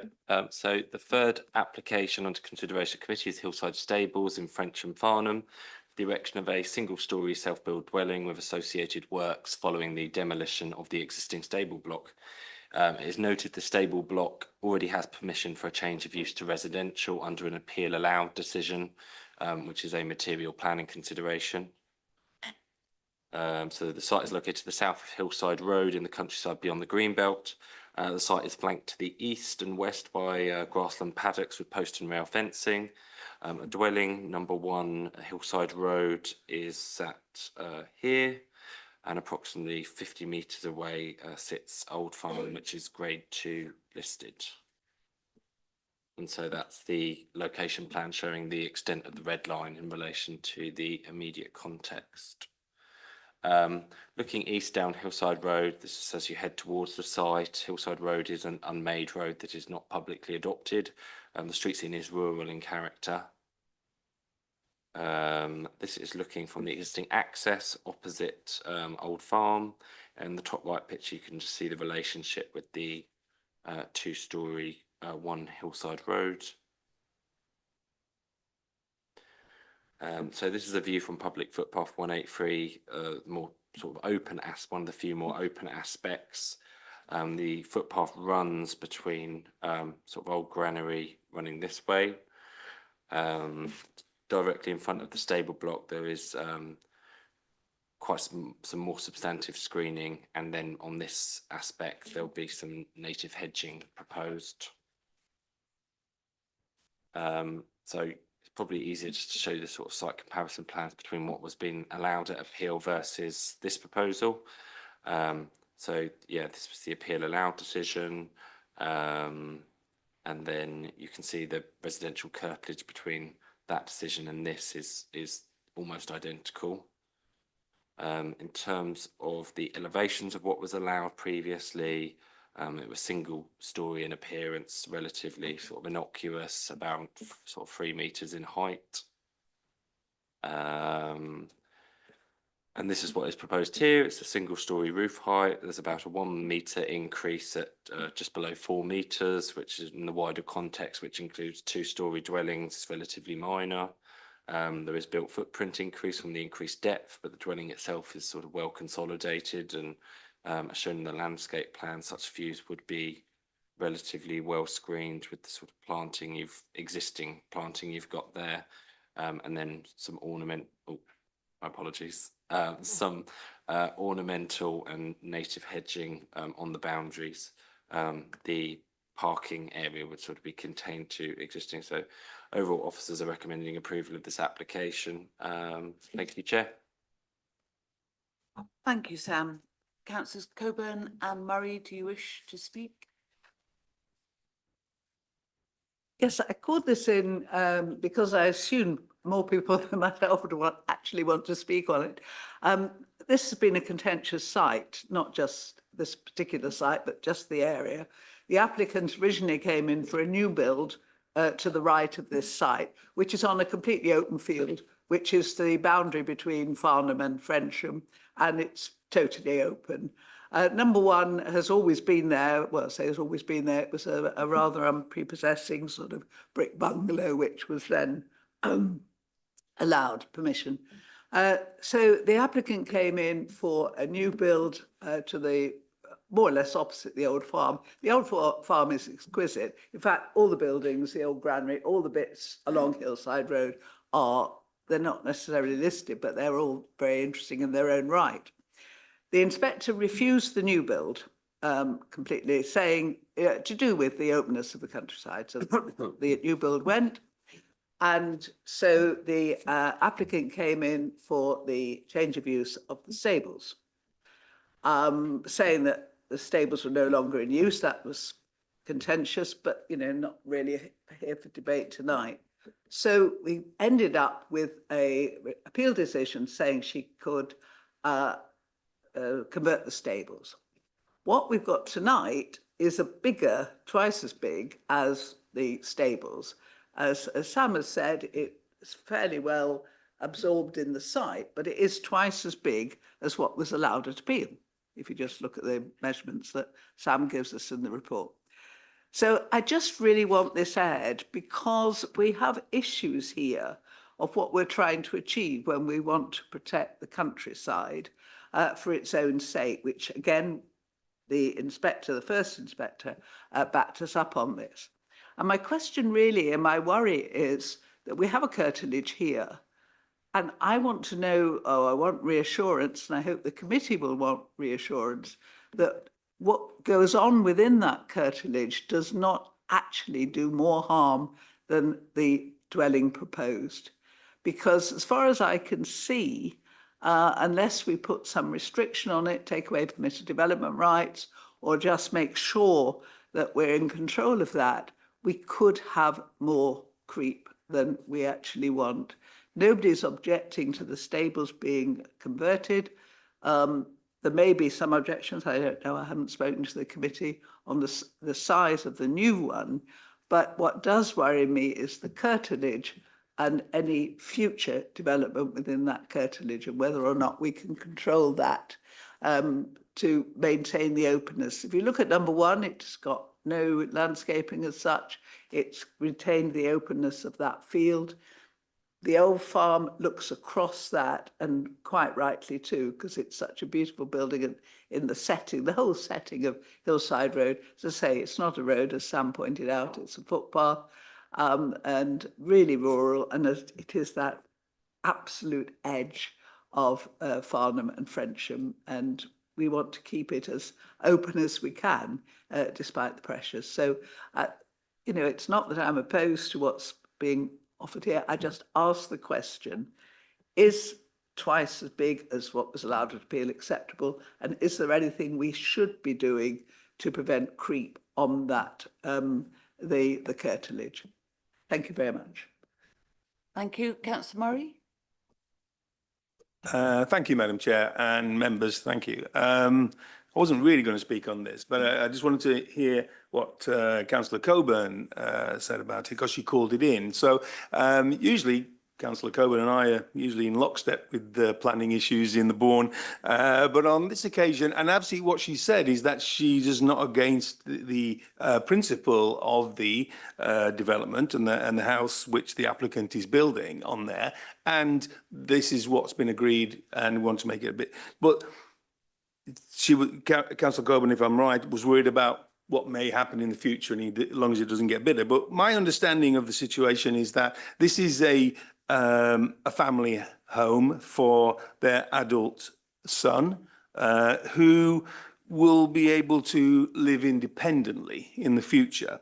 So for that reason, it's not a developer who's trying to make profit out of this land and make it bigger. It is a family home for their son who's independent. So this is what the family have been trying to achieve in this, and they want to make it a little, maximize the amount of space which they've been given by making it suitable for their adult son to live in long term for the rest of his life.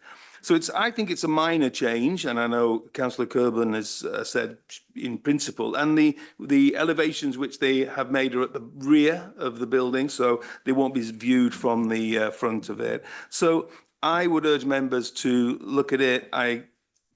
If Councillor Coburn's suggestion that it won't get any bigger and within the curtilage, I think I'm fine with that, and I think the applicants probably would be. But I think, as the officer has said, to recommend it, I think that's what I would support. Thank you, Madam Chair. Thank you, members. Thank you.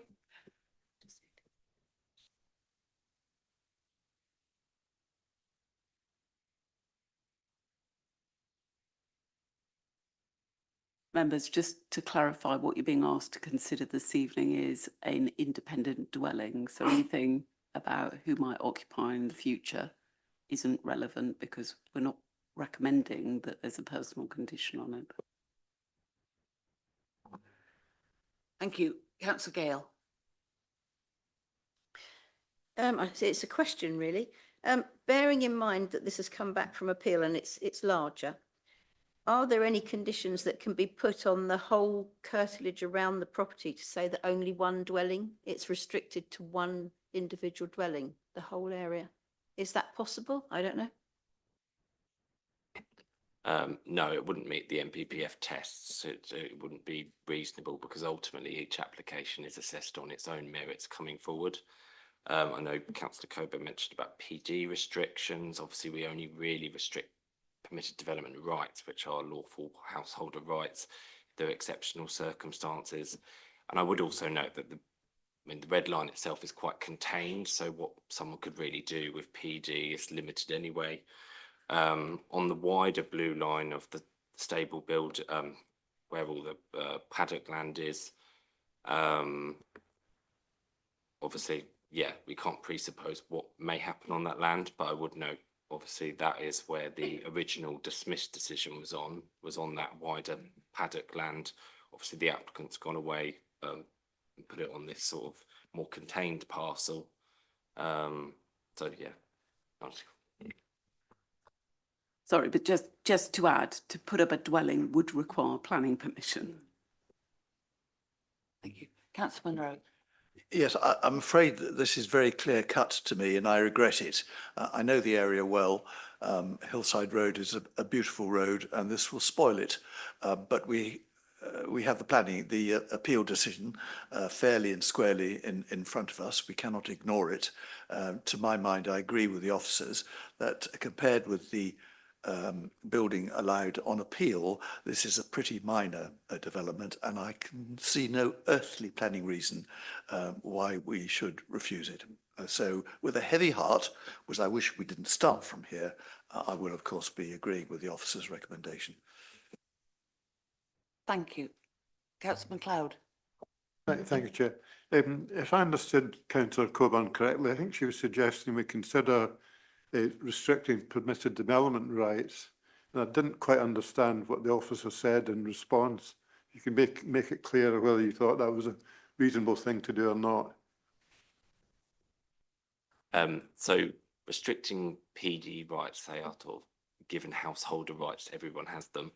That are only really exceptional circumstances, maybe on, I don't know, national landscape grounds or something that you may wish to restrict them.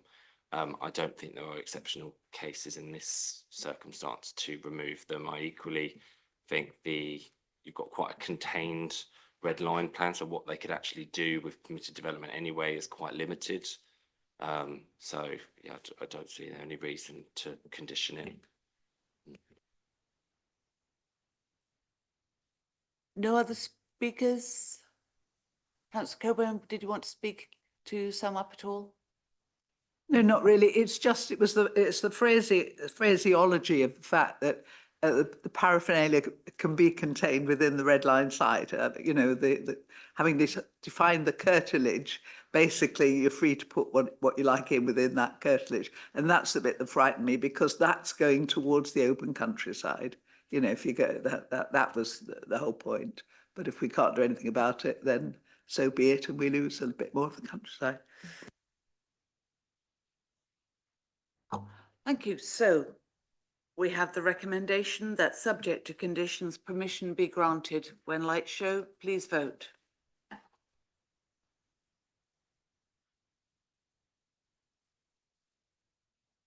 That's unanimous, Chair, to be carried. Thank you. So that is carried unanimously. It is 9 o'clock. Does everybody want a 5-minute break? Yes? No? Yes. 1 5-minute break.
Thank you, everybody. Members, Thank can you, you please thank you. take your seats?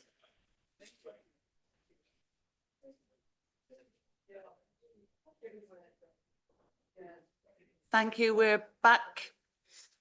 And our next application is WA 2025-00219. This is an appeal against non-determination for Springbok. And Joanne, you're going to lead us through this.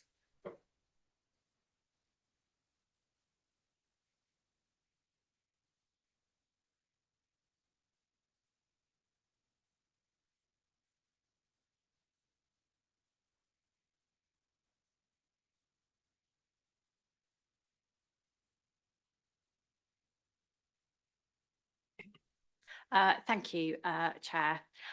This application is subject to a non-determination appeal and is brought to the committee for members to consider the proposal and to agree what decision would have been made had this council been determining the application. So the application is an outline planning application with all matters reserved except for access for a development of up to 400 dwellings to provide private and affordable homes with a community commercial facility, associated infrastructure works, including vehicle, cycle and pedestrian access, allotments, areas of open space, play provision, sustainable drainage and landscaping. The application is also accompanied by an environmental statement. The first slide shows the site location plan and also an aerial view with the site location plan overlaid on that aerial view. So the site is located to the west of Alfold Crossways and between the roads of Dunsfold Road and also Luxwood Road. Because this application is an outline application for a significant number of dwellings, the application is accompanied by parameter plans and they set out how the site is proposed to be developed. So the first one on the screen is the access and movement parameter plan. So the main access for the development is off Dunsfold Road to the north of the site, and there is also a second access proposed to a parcel of land in the southeastern part of the site, and that would be accessed off Luxwood Road through an existing recently completed development. The second parameter plan is the land use parameter plan, and this sets out the development parcels for the proposal. So the beige colours are where the built structure would be. So they're mostly contained in the centre of the site and around some of the edges of the site. The hatched area in the very centre is where the proposed community facility is. And the green areas are the landscaped or sustainable urban drainage areas. The next parameter plan is the density plan, and the darker the colour, essentially the higher the density. So the darker colours have a density range of 37.5 to 42.5 dwellings per hectare, and you can see them on the northern parts of the site, and then the lowest densities are the lightest beige colours. The next parameter plan is the building heights parameter plan. And again, the darker the colour, the higher the building proposed.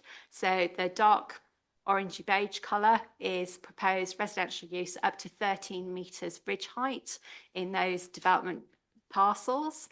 There's also a note on this plan to note that there would be some reprofiling of the site levels that may be required in some areas, and therefore the 13-metre ridge height is taken from the proposed finished floor levels after that reprofiling has occurred.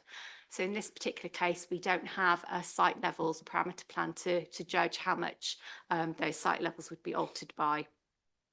The next parameter plan is the green infrastructure parameter plan. So this is just the areas that are outside the development parcels.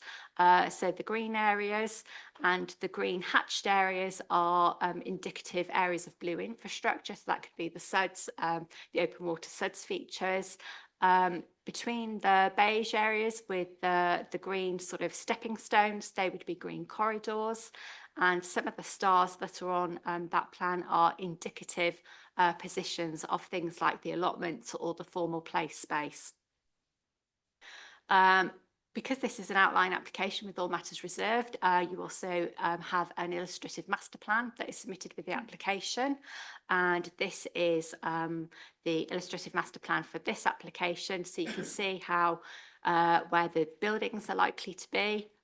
This is just one way in which the site could be developed, because layout and scale and appearance are the reserve matters. But the purpose of the illustrative master plan is to show how the quantum of development could manifest itself on the site and in the site layout.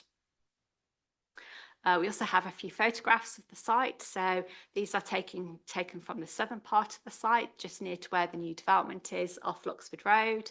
The left-hand side photograph is looking northwest, and the photograph on the right-hand side is looking northwards. And these other two photos are again taken from slightly different parts of the southern site. The left-hand side photograph is facing northeastwards.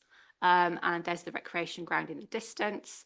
And the photograph on the right-hand side is taken from a slightly different position in the new development of Luxford Road, perhaps where the new development or the parcel that would be accessed off Luxford Road would come into the site, and that is looking back towards the rear gardens of the development on Luxford Road. Thank you, Chair.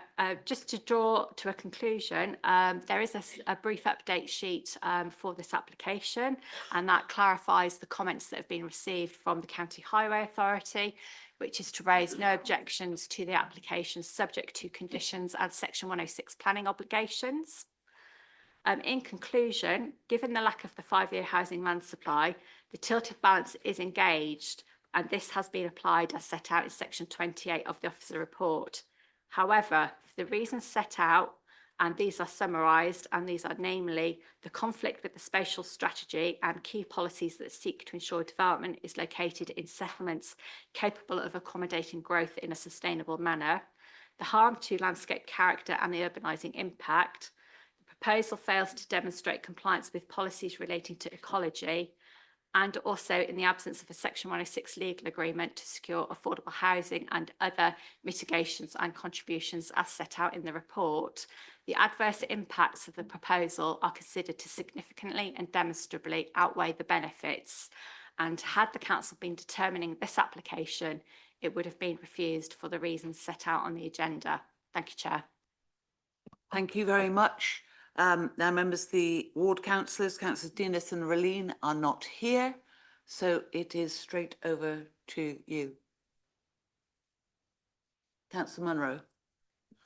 I seem to remember that quite recently we had another large development in this area, and the main concern of members, a very serious concern, was the lack of infrastructure, in particular water and sewage. So we duly refused it, quite rightly so, and let's see how we go from there. I just wonder whether this report quite makes the proper reference to that previous one in terms of re-emphasising that our concerns over infrastructure not only remain but are enhanced by the previous application.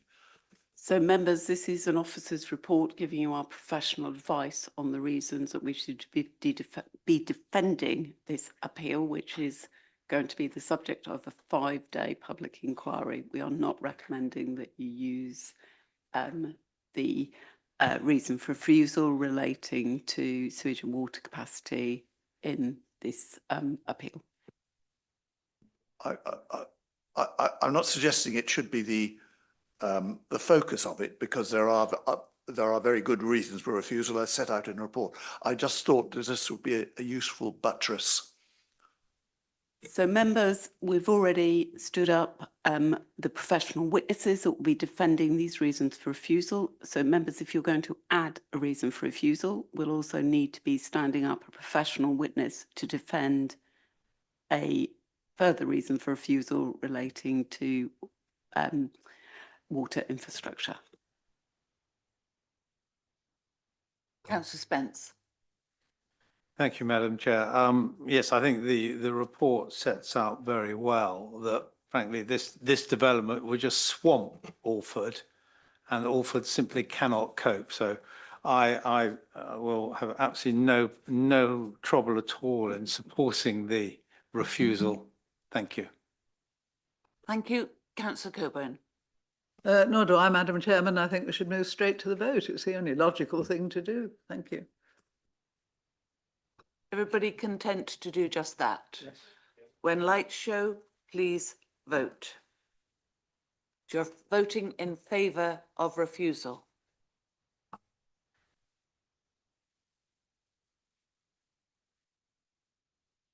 Thank you, Madam Chair. We have 13 votes in favour of refusal. Thank you. So that is carried. We come to our next application, which is WA, thank you, Joanne, WA 2025 01270 and 01277 Waverley Lane. Shane, when you're ready. Thank you, Chair.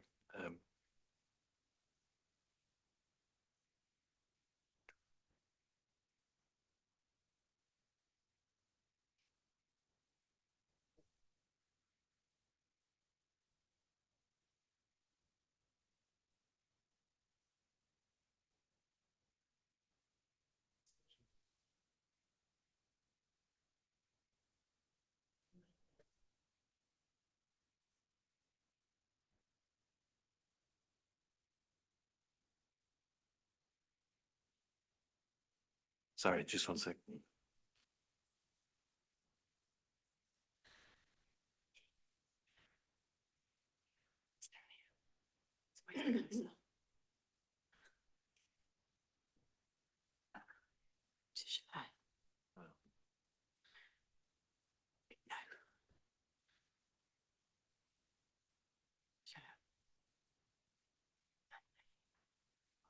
Slideshow. Yeah. Stop sharing. Apologies, sorted now. Technical difficulties. This is the happy to hear the last applications to be considered. First to note, there are two applications here, but they are identical, so there will be one proposal. The site in question is land west and opposite of Old Compton Lane, Waverley Lane, Farnham, and the applications is for approval of reserve matters following an outline approval for 146 dwellings, including 37% affordable housing. Now, these applications were presented. This is a brief overview just to familiarize yourself with the site. I was moving on quickly because these applications were actually presented at the March committee, and they were presented for approval, and they were deferred for the following reasons. The location of a pump station and the effect on neighbouring properties, road safety in terms of the visibility displays, and the visual aspects of the proposals, in particular to do with Waverley Lane. Now, since then, the applicant has made revisions to the proposals, so I'll just briefly go through the revisions and how they address these reasons for deferral.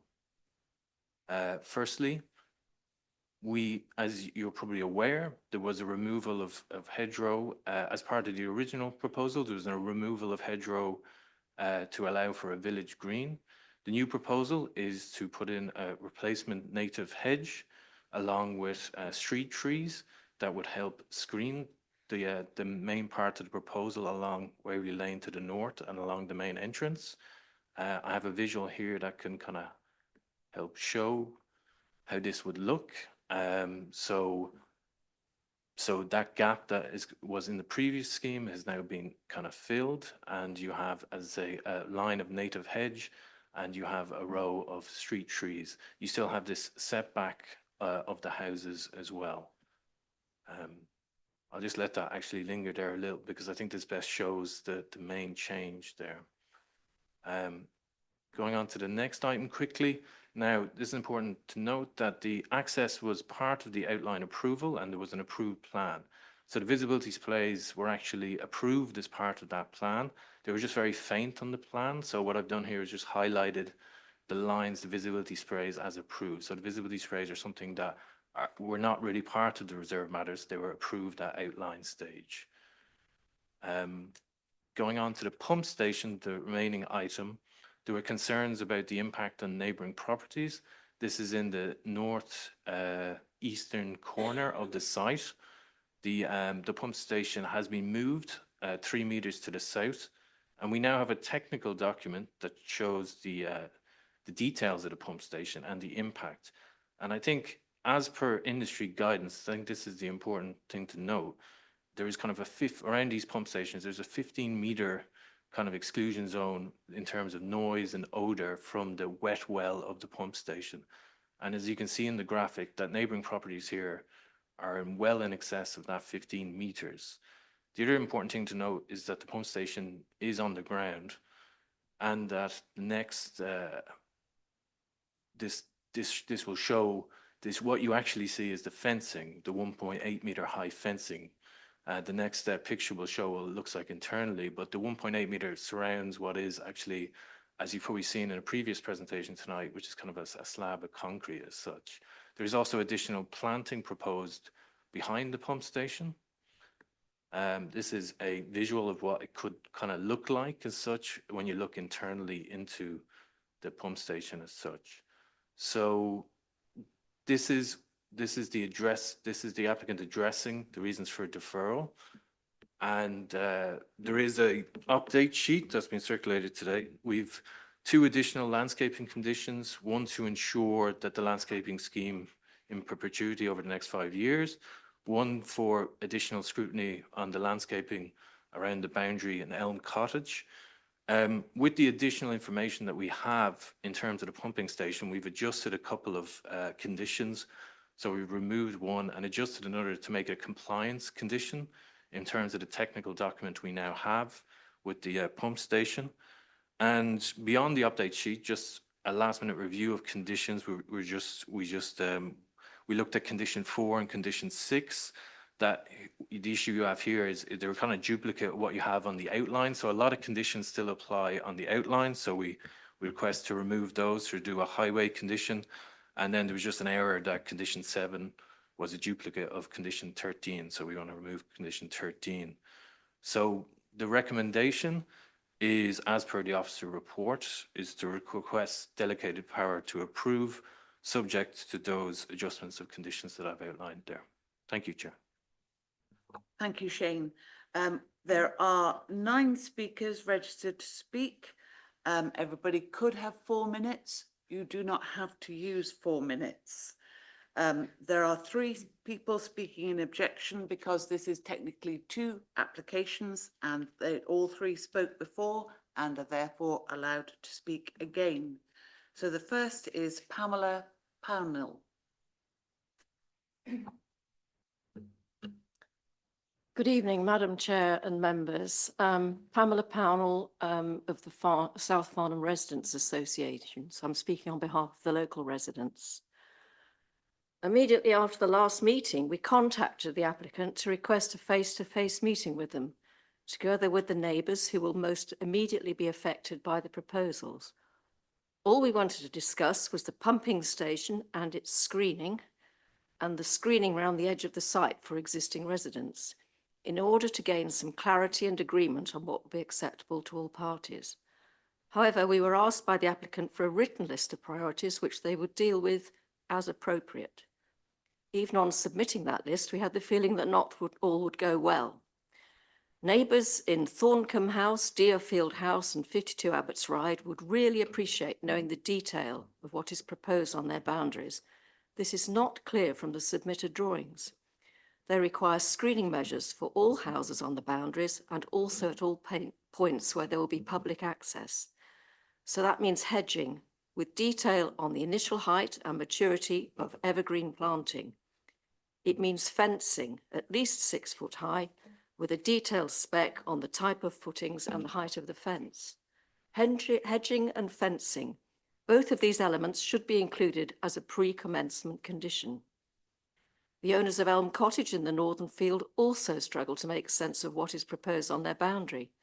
They want fencing on one area and planting, both deciduous and evergreen, on a raised bund because of the lie of the land. but they cannot discern whether that is what is planned from the drawings. The revised landscape plans, which appeared on the Waverley website as late as the 5th of May, are not sufficiently clear to reassure these neighbours, and these people are going to have to live with this development. What they are asking for is not unreasonable and certainly would not cost a lot of money. Now, it's the first time I've seen that picture of the frontage of the site where the village green is. I've not seen that picture before because it has been a big bone of contention. Native hedging is to be installed on one side of the access road in keeping with the sensitive location, but not so on the other side of the access according to the plans that we have seen. Why would you plant ornamental hedging in the middle of a stretch of old established native hedging? It will look out of place in a countryside setting, and it will no doubt be maintained at a very low level, thereby not achieving the screening effect that the appeal inspector wanted. So we want reassurance that there will be native hedging along the frontage. We have had constructive discussions with previous developers in the area, for example, the Booper home in Waverley Lane and the developer who built 15 flats at 56 Waverley Lane. They both took the trouble to discuss and agree in person with the immediate neighbours what would be acceptable. Why can't Millerwaits do this? We accept that the development is going to happen. This whole process can happen smoothly if the developer acknowledges and respects the wishes of those neighbours who are most affected. We would like a detailed plan agreed by these neighbours, together with a commitment to install this boundary planting at commencement of the project.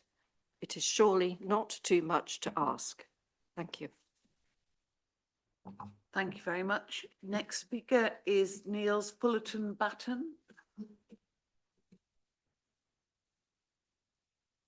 Chair, members, thank you for the opportunity to speak today. I also thank the committee for its previous decision to defer this application to allow further consideration of the pumping station and its impact on neighbouring residential amenity.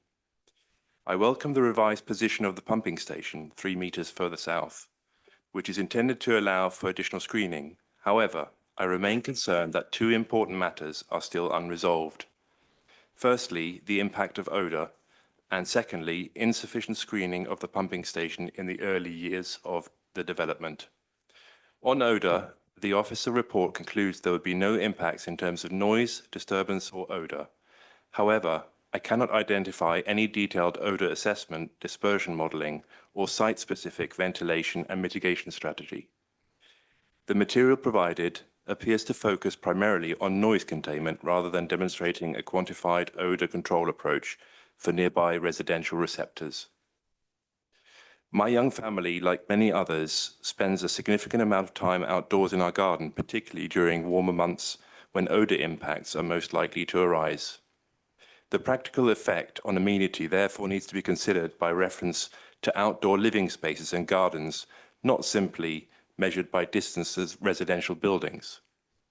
In addition, separation distance alone does not account for localized environmental factors such as prevailing wind conditions, which can significantly influence the direction and dispersion of odour emission towards residential receptors.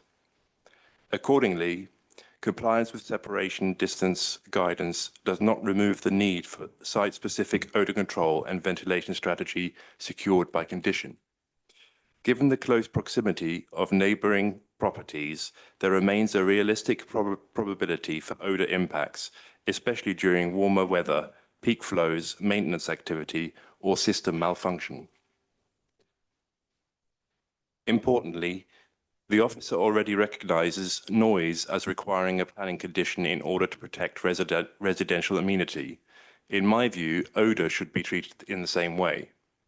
If members are minded to approve the application, I therefore respectfully request a condition requiring a detailed odour control and ventilation strategy prior to operation, including a defined ventilation design, specific vent locations, carbon filtration as a minimum requirement, and maintenance, monitoring, and system failure procedures. On screening, while the relocation is welcomed, there remains a clear mismatch between the height of the built structures of 1.8 metres and the proposed initial planting height of around 0.3 metres.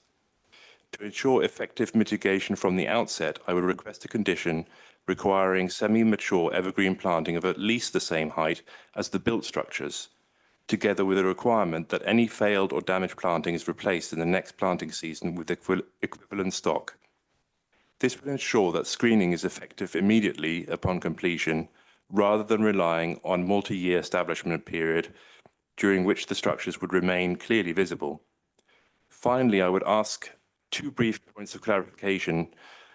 On what specific technical basis has the conclusion of no odour impact been reached?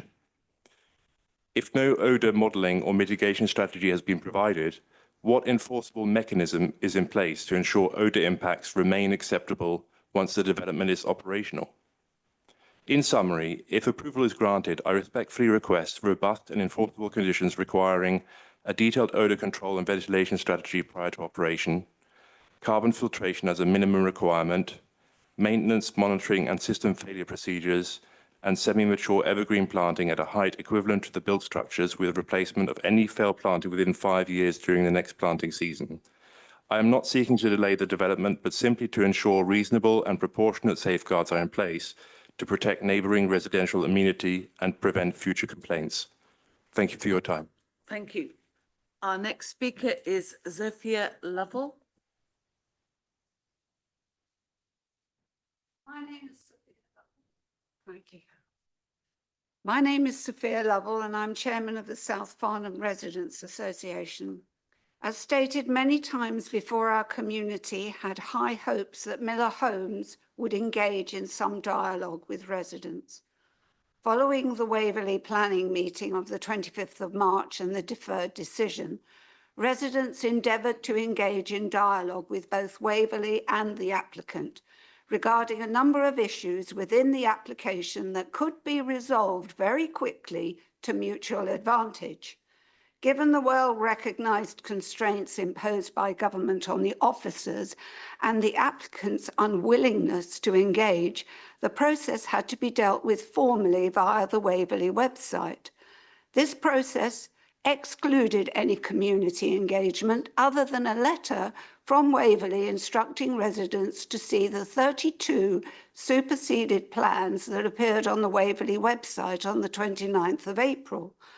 Pamela Pownall, Software Secretary, and I dutifully followed the process and submitted our documents highlighting our comments on the superseded plans, all of which were made available, but were very unclear to view. Contacted various concerned residents and encouraged their comments to be submitted as soon as possible. Overall, we received no response or comment from Waverley, which is understandable given government planning constraints. Unfortunately, we received nothing from the applicant, who we know don't have the same constraints. The big surprise was to find that the reserved matters applications were on the planning committee meeting for tonight. More documents, superseded plans, also appeared on the website dated the 5th of May, which had to be considered. Clearly, Waverley officers are under pressure to approve the reserved matters. However, there are still a number of issues that, with a brief discussion, could be resolved to the benefit of both parties, at little cost with some benefits for both. It is understood by communities throughout the country that planning now is all about the numbers to be built and where decisions will be made with a top-down approach. What is missing in this process is the detrimental impact on the amenity for individual households. Residents have made constructive suggestions for minor improvements at very low cost to the applicant and would move the project forward without wasting everyone's time. In conclusion, subject to approval, residents request crucial conditions to protect the amenities of neighbouring properties, to ensure the development fits into its surroundings for landscaping and privacy in the form of pre-commencement planning conditions. As yet, no assurance has been had that both pumping stations have sufficient capacity to allow wastewater to flow uphill to Water Lane in Farnham. This assurance is necessary for any future problems as identified earlier in Cranley.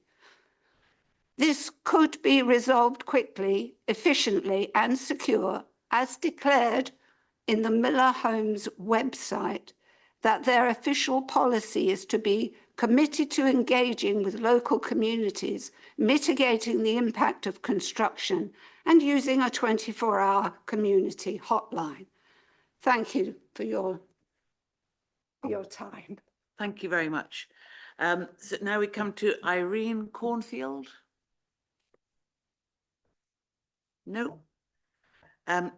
David Neem.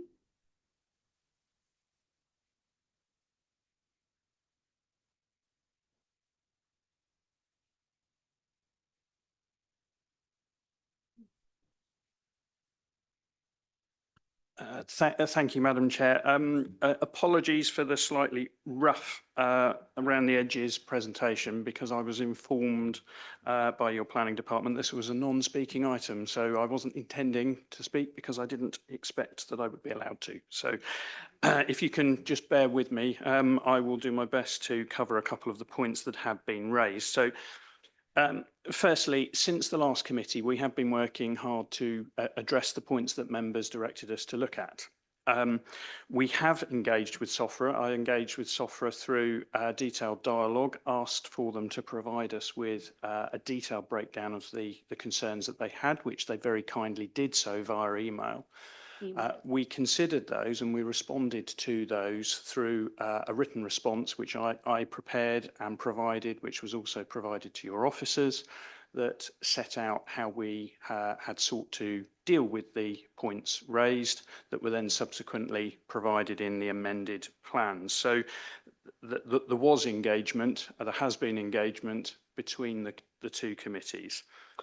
In addition, there has been engagement with local residents, in particular the resident that raised the concerns about the pumping station, both directly through meeting, but also subsequent correspondence, which has led to the changes that we've made to the scheme in terms of the minor relocation of the pumping station, the additional technical specifications and other information provided to allay his concerns and fears. Linked to that, the technical specification that it now forms part of the application that your members, your officers are recommending a compliance condition for, confirms the suitability and capacity of that pumping station to deal with the foul and surface water flows required from it. I think just if I can just finish also in terms of saying that certainly in relation to the pumping station, the location is in compliance with the terms of the approval in the outline. We have again continued within the scope of the outline to make sure that we can deal with the concerns that have been raised, particularly through the introduction of native hedgerow planting and trees, as you've seen on the CGI image. But behind that, as SOFRA have identified, there is a significant amount of detailed landscape drawings, technical specifications, planting schedules that identify the types, extent and maturity of the species to be inserted into that frontage boundary. So I think that's probably all I really wanted to cover, because everything else was covered last time. So thank you very much. Thank you, Mr. Neem. Now we come to councillors. Councillor Carol Coburn. Yes, thank you, Chairman. Mr. Neem and I have sat across tables disagreeing for years and agreeing occasionally. And as far as I know, we've never come to blows. I don't remember any aggravation. And I find this whole sort of attitude towards sitting down and talking to people quite baffling. You know, I don't find it very difficult at all. In fact, it's one of life's pleasures. And if you've got a nice cup of coffee and a bit of cake, it's even better. And what we're talking here, and this is where my frustration is in this, we're talking half a dozen people who've got real problems with what's going on. We're not talking about the whole of South Farnham. We're not talking about the whole of the boundary. We're talking about specific problems. Elm Cottage, how are you going to screen that? We've got the different topography. You've got problems there. Why don't you just sit down with the owners and discuss it? They say, you know, we have had some discussion, I gather, on the pumping station, but just carry on the conversation till you're both happy. I just find this attitude that somehow we can't just sit down with residents when, as I say, nobody is being unreasonable here. If you have got hedging, you know, you do need to know it's of a size and a quality and a mix that's actually going to provide screening. You know, if you're going to put in fencing, you do need to have an idea of the height. You just detail, which sometimes isn't possible. A phone call sometimes will do it. And I think my biggest disappointment in all of this is just the refusal to sit down with another human being and just sort out the problem that really is causing an issue, which isn't, in the great scheme of things, that big a problem. So, you know, I still hope that as we go forward, that, you know, we will just pick up the phone. We will just make sure we're talking, as I say, half a dozen residents really directly affected by this. And I just find it really quite baffling that we can't just sit down with these people and work out a solution. And as somebody mentioned earlier today, we're not talking an expensive solution here. This is something that could be done quite easily. So I hope we do move forward with this, and I hope that we do talk to each other. I can't see any other solution. Thank you, Madam Chairman. Thank you. Councillor Murray. Thank you, Madam Mayor. And members, I'll be as brief as I can because I think we're all on the same page here with this. So the speed which this came back, I think, was worried a few people at the beginning, but I think it's because the applicants want to move forward with it fast. So I was a little bit disappointed. I was also a little bit disappointed that it wasn't open to public speaking, but I'm glad that's been addressed. I think it was a missed opportunity. I think this is important, and I appreciate that being changed at the last minute and allowing people to speak. Councillor Coburn and I recently met with local residents in our capacity as ward councillors, and we sat and listened to their concerns. And again, there's just two issues really: screening and the sewage pumping station.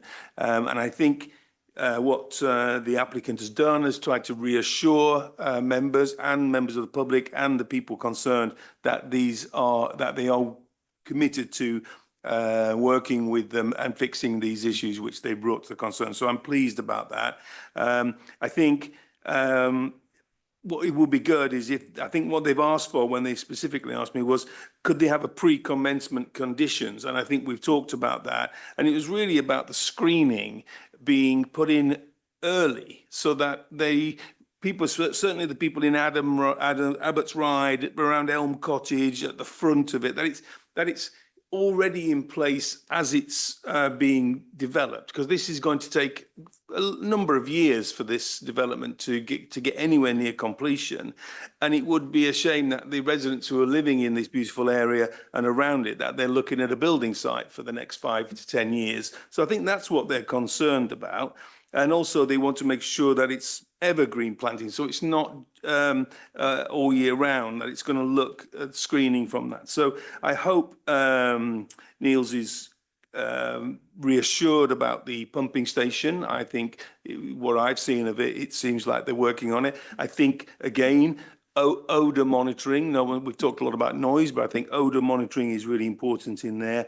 And like I say, these are straightforward, simple, inexpensive conditions and information. And I hope local residents feeling a little bit more reassured tonight than they were 6 weeks ago. But I would urge the applicants behind me here to continue to engage with SOFRA and the other residents. And we know this is going to happen. We want it to be successful now. We want it to be the best it can be in this area. And it needs to be, if you engage with them, and it's like as Carol and I sit in a room, have a coffee and a biscuit, and it's a lot easier than lots of emails backwards and forwards, and a lot of time and a lot of expense. So I thank the applicant for the work he's added to it. I understand the residents' concerns. I think they've been listened to. I hope they're listened to more. And thank you very much indeed. Thank you, Councillor Merriweather. Thank you, Chair, and good evening, everyone. This matter was deferred on 3 grounds, and I echo all of the comments from Pamela, Sophia, Carol, George, and maybe Andy, if he's going to speak, even though I've got no idea what he's going to say. And I don't want to labour their comments, but I do have key concerns, and the first is the substantive matter of the sewage pumping station. The committee deferred on this just 32 working days ago, partly because of concerns about the pumping station's impact on neighbours. The applicant has moved it 3 metres further south, described that as minor, I just heard. And I see that this afternoon's update revises the relevant condition to compliance with the applicant's own advisor's technical note. But as far as I know, there is still no independent assessment of this pumping station proposal, which could have been procured had time allowed. And this could, just for one example, have better considered the question of odour, referred to by Niels earlier.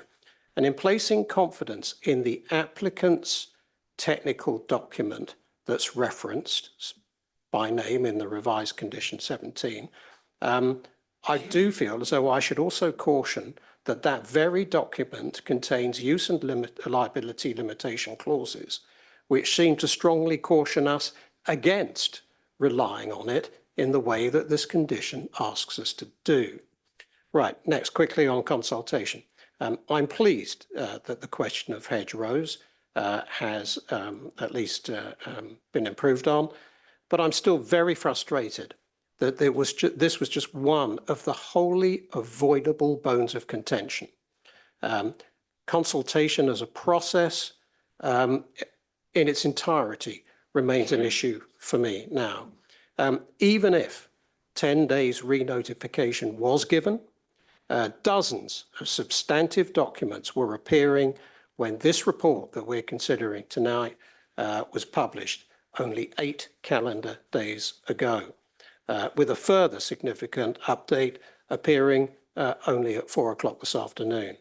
As Pamela pointed out only just now, I am hearing and seeing stuff on the screen that we have, as far as I know, never seen before, relating to substantive matters that were, including the hedges and the visibility displays, that were the very reason for the deferral and the very reason why we're sitting here now.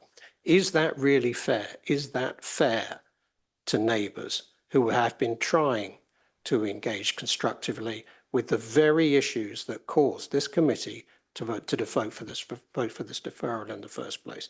And finally, back to the recommendation, and specifically the matter of delegated authority. The deferral in March was due to substantive grounds, and tonight's recommendation asks you to delegate the finer details of this decision to officers. But at the risk of overkill, which I really hesitate to do, I do wonder if those grounds for deferral were serious enough for this committee to decide to defer. Surely they must still be serious enough for this committee to decide on, both as to which details actually matter, which are minor or not, and how this committee thinks that they're best resolved. Thank you.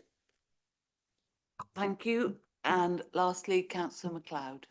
Thank you, Madam Chair. My contribution will be pretty short. My resident, Niels Fullerton Batten, has made 2 very simple requests to the committee in his contribution, and they seem very reasonable, and I would urge the committees to support them. The first, a condition be imposed to ensure that there's an adequate odour control and ventilation system to control odour from the pumping station. And the second is simply that the planting screening provided be large enough, be tall enough to provide proper screening, and they shouldn't have to wait several years for it to grow to be large enough. They seem to be two simple requests, very reasonable requests, and I would urge the committee to support them. Thank you. Thank you.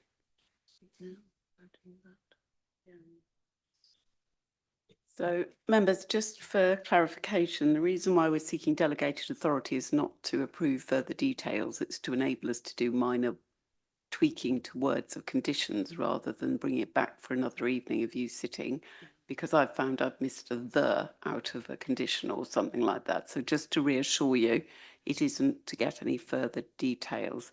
I think we do need to just be 100% clear on this visibility splay issue, because there was some confusion, I think, at the last meeting about this. We have not got any different plans, amended plans, change plans about visibility displays. The visibility displays were approved at the outline application stage. They have permission. When we presented to you 2 committees ago, the plans didn't show them in sufficient clarity for everybody to leave the meeting knowing that they had already been approved, and you have no power to do anything different with those visibility displays. So the plans you've seen this evening are just ones with really thick felt tip pen, so that nobody could be in any doubt about the extent of those visibility displays and the relationship that therefore has with vegetation. So members, I just wanted to clarify those 2 points. Just picking up on the landscaping, we are proposing on the update paper a more detailed landscape condition, but members, if you were minded to support the recommendation this evening, then it's entirely within your gift to add another condition that requires, specifies details around planting around the pumping station, including evergreen trees to be planted at a height in the region of, I think if you are minded to do that, then you should delegate the wording of that to officers, because we need to be really careful that we don't say they have to be exactly 5 foot high, and then we get a tree with a big spike that's 5'2", or one that's missing it as it gets planted and it's only 4'9", and they're in breach of their condition. So I would advise that you, if you're minded to add those conditions, that you let us frame the wording of those to make sure they're enforceable under the delegated powers that I'm requesting you afford to me. And then also members, again, I don't think we should try and frame a condition relating to odour if you're wanting an additional condition at 10 to 10 at night, and I'm certainly not in a position to frame that in an enforceable and reasonable manner for you on the spot this evening. So if you're minded again to add that condition, I would suggest that you give me the delegated powers to actually frame the wording of that condition to ensure that it is enforceable and achieves the outcomes you wish as a committee. Thank you. I think Spence and then White.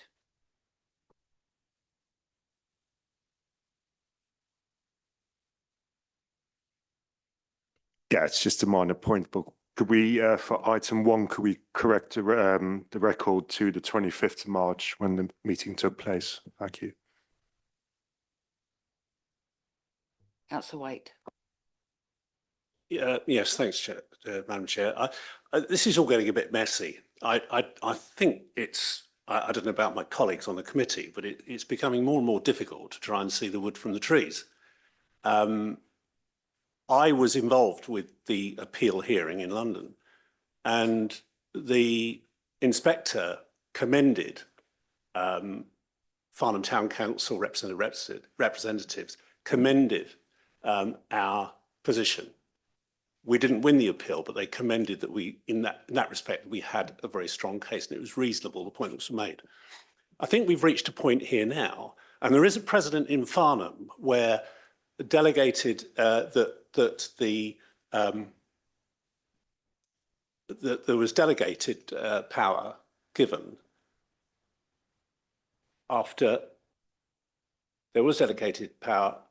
after a decision on reserve matters for delegated power to go ahead.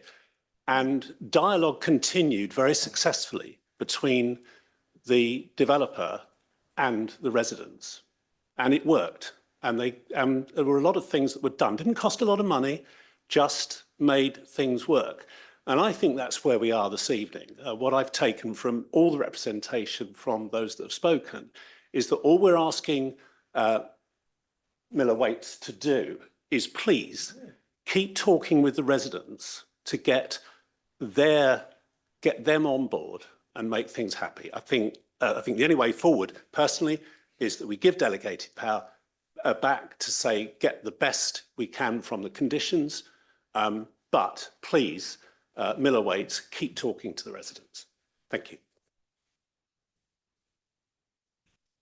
Just to clarify, so there's no doubt in the future what we made or didn't make a decision on, it's obviously not within the gift of the planning committee to tell the applicant to speak to residents, and you can't take a decision to delegate to make them. That is entirely within their gift, how they choose to work with the residents going forward.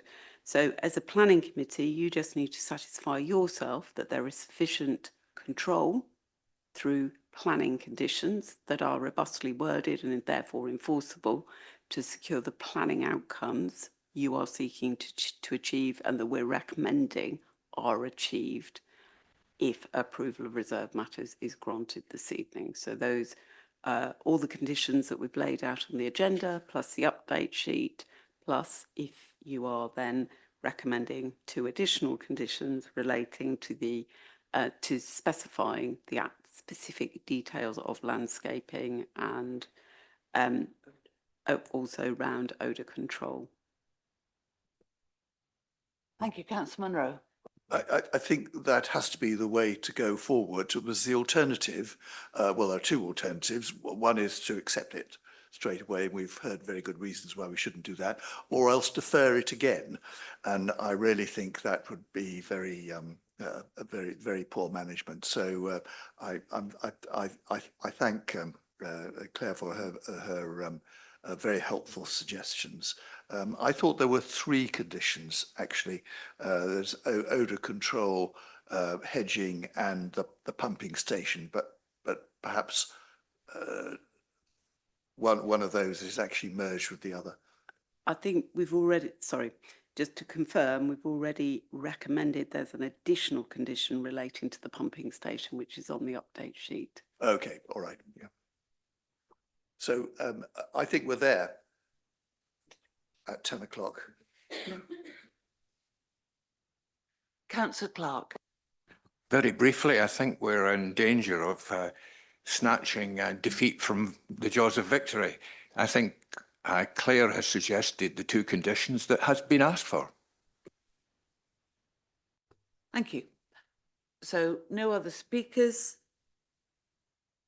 I don't know which ward councillor would like to just speak, or you don't have to. No. So we have the additional 2 conditions. Everybody's clear on that? Yep. And the recommendation, therefore, is that delegated authority be granted to the Assistant Director of Planning for this to be approved, subject to conditions plus those 2, including any minor changes to the wording, and details pursuant to stated conditions are also approved. When lights show, please vote.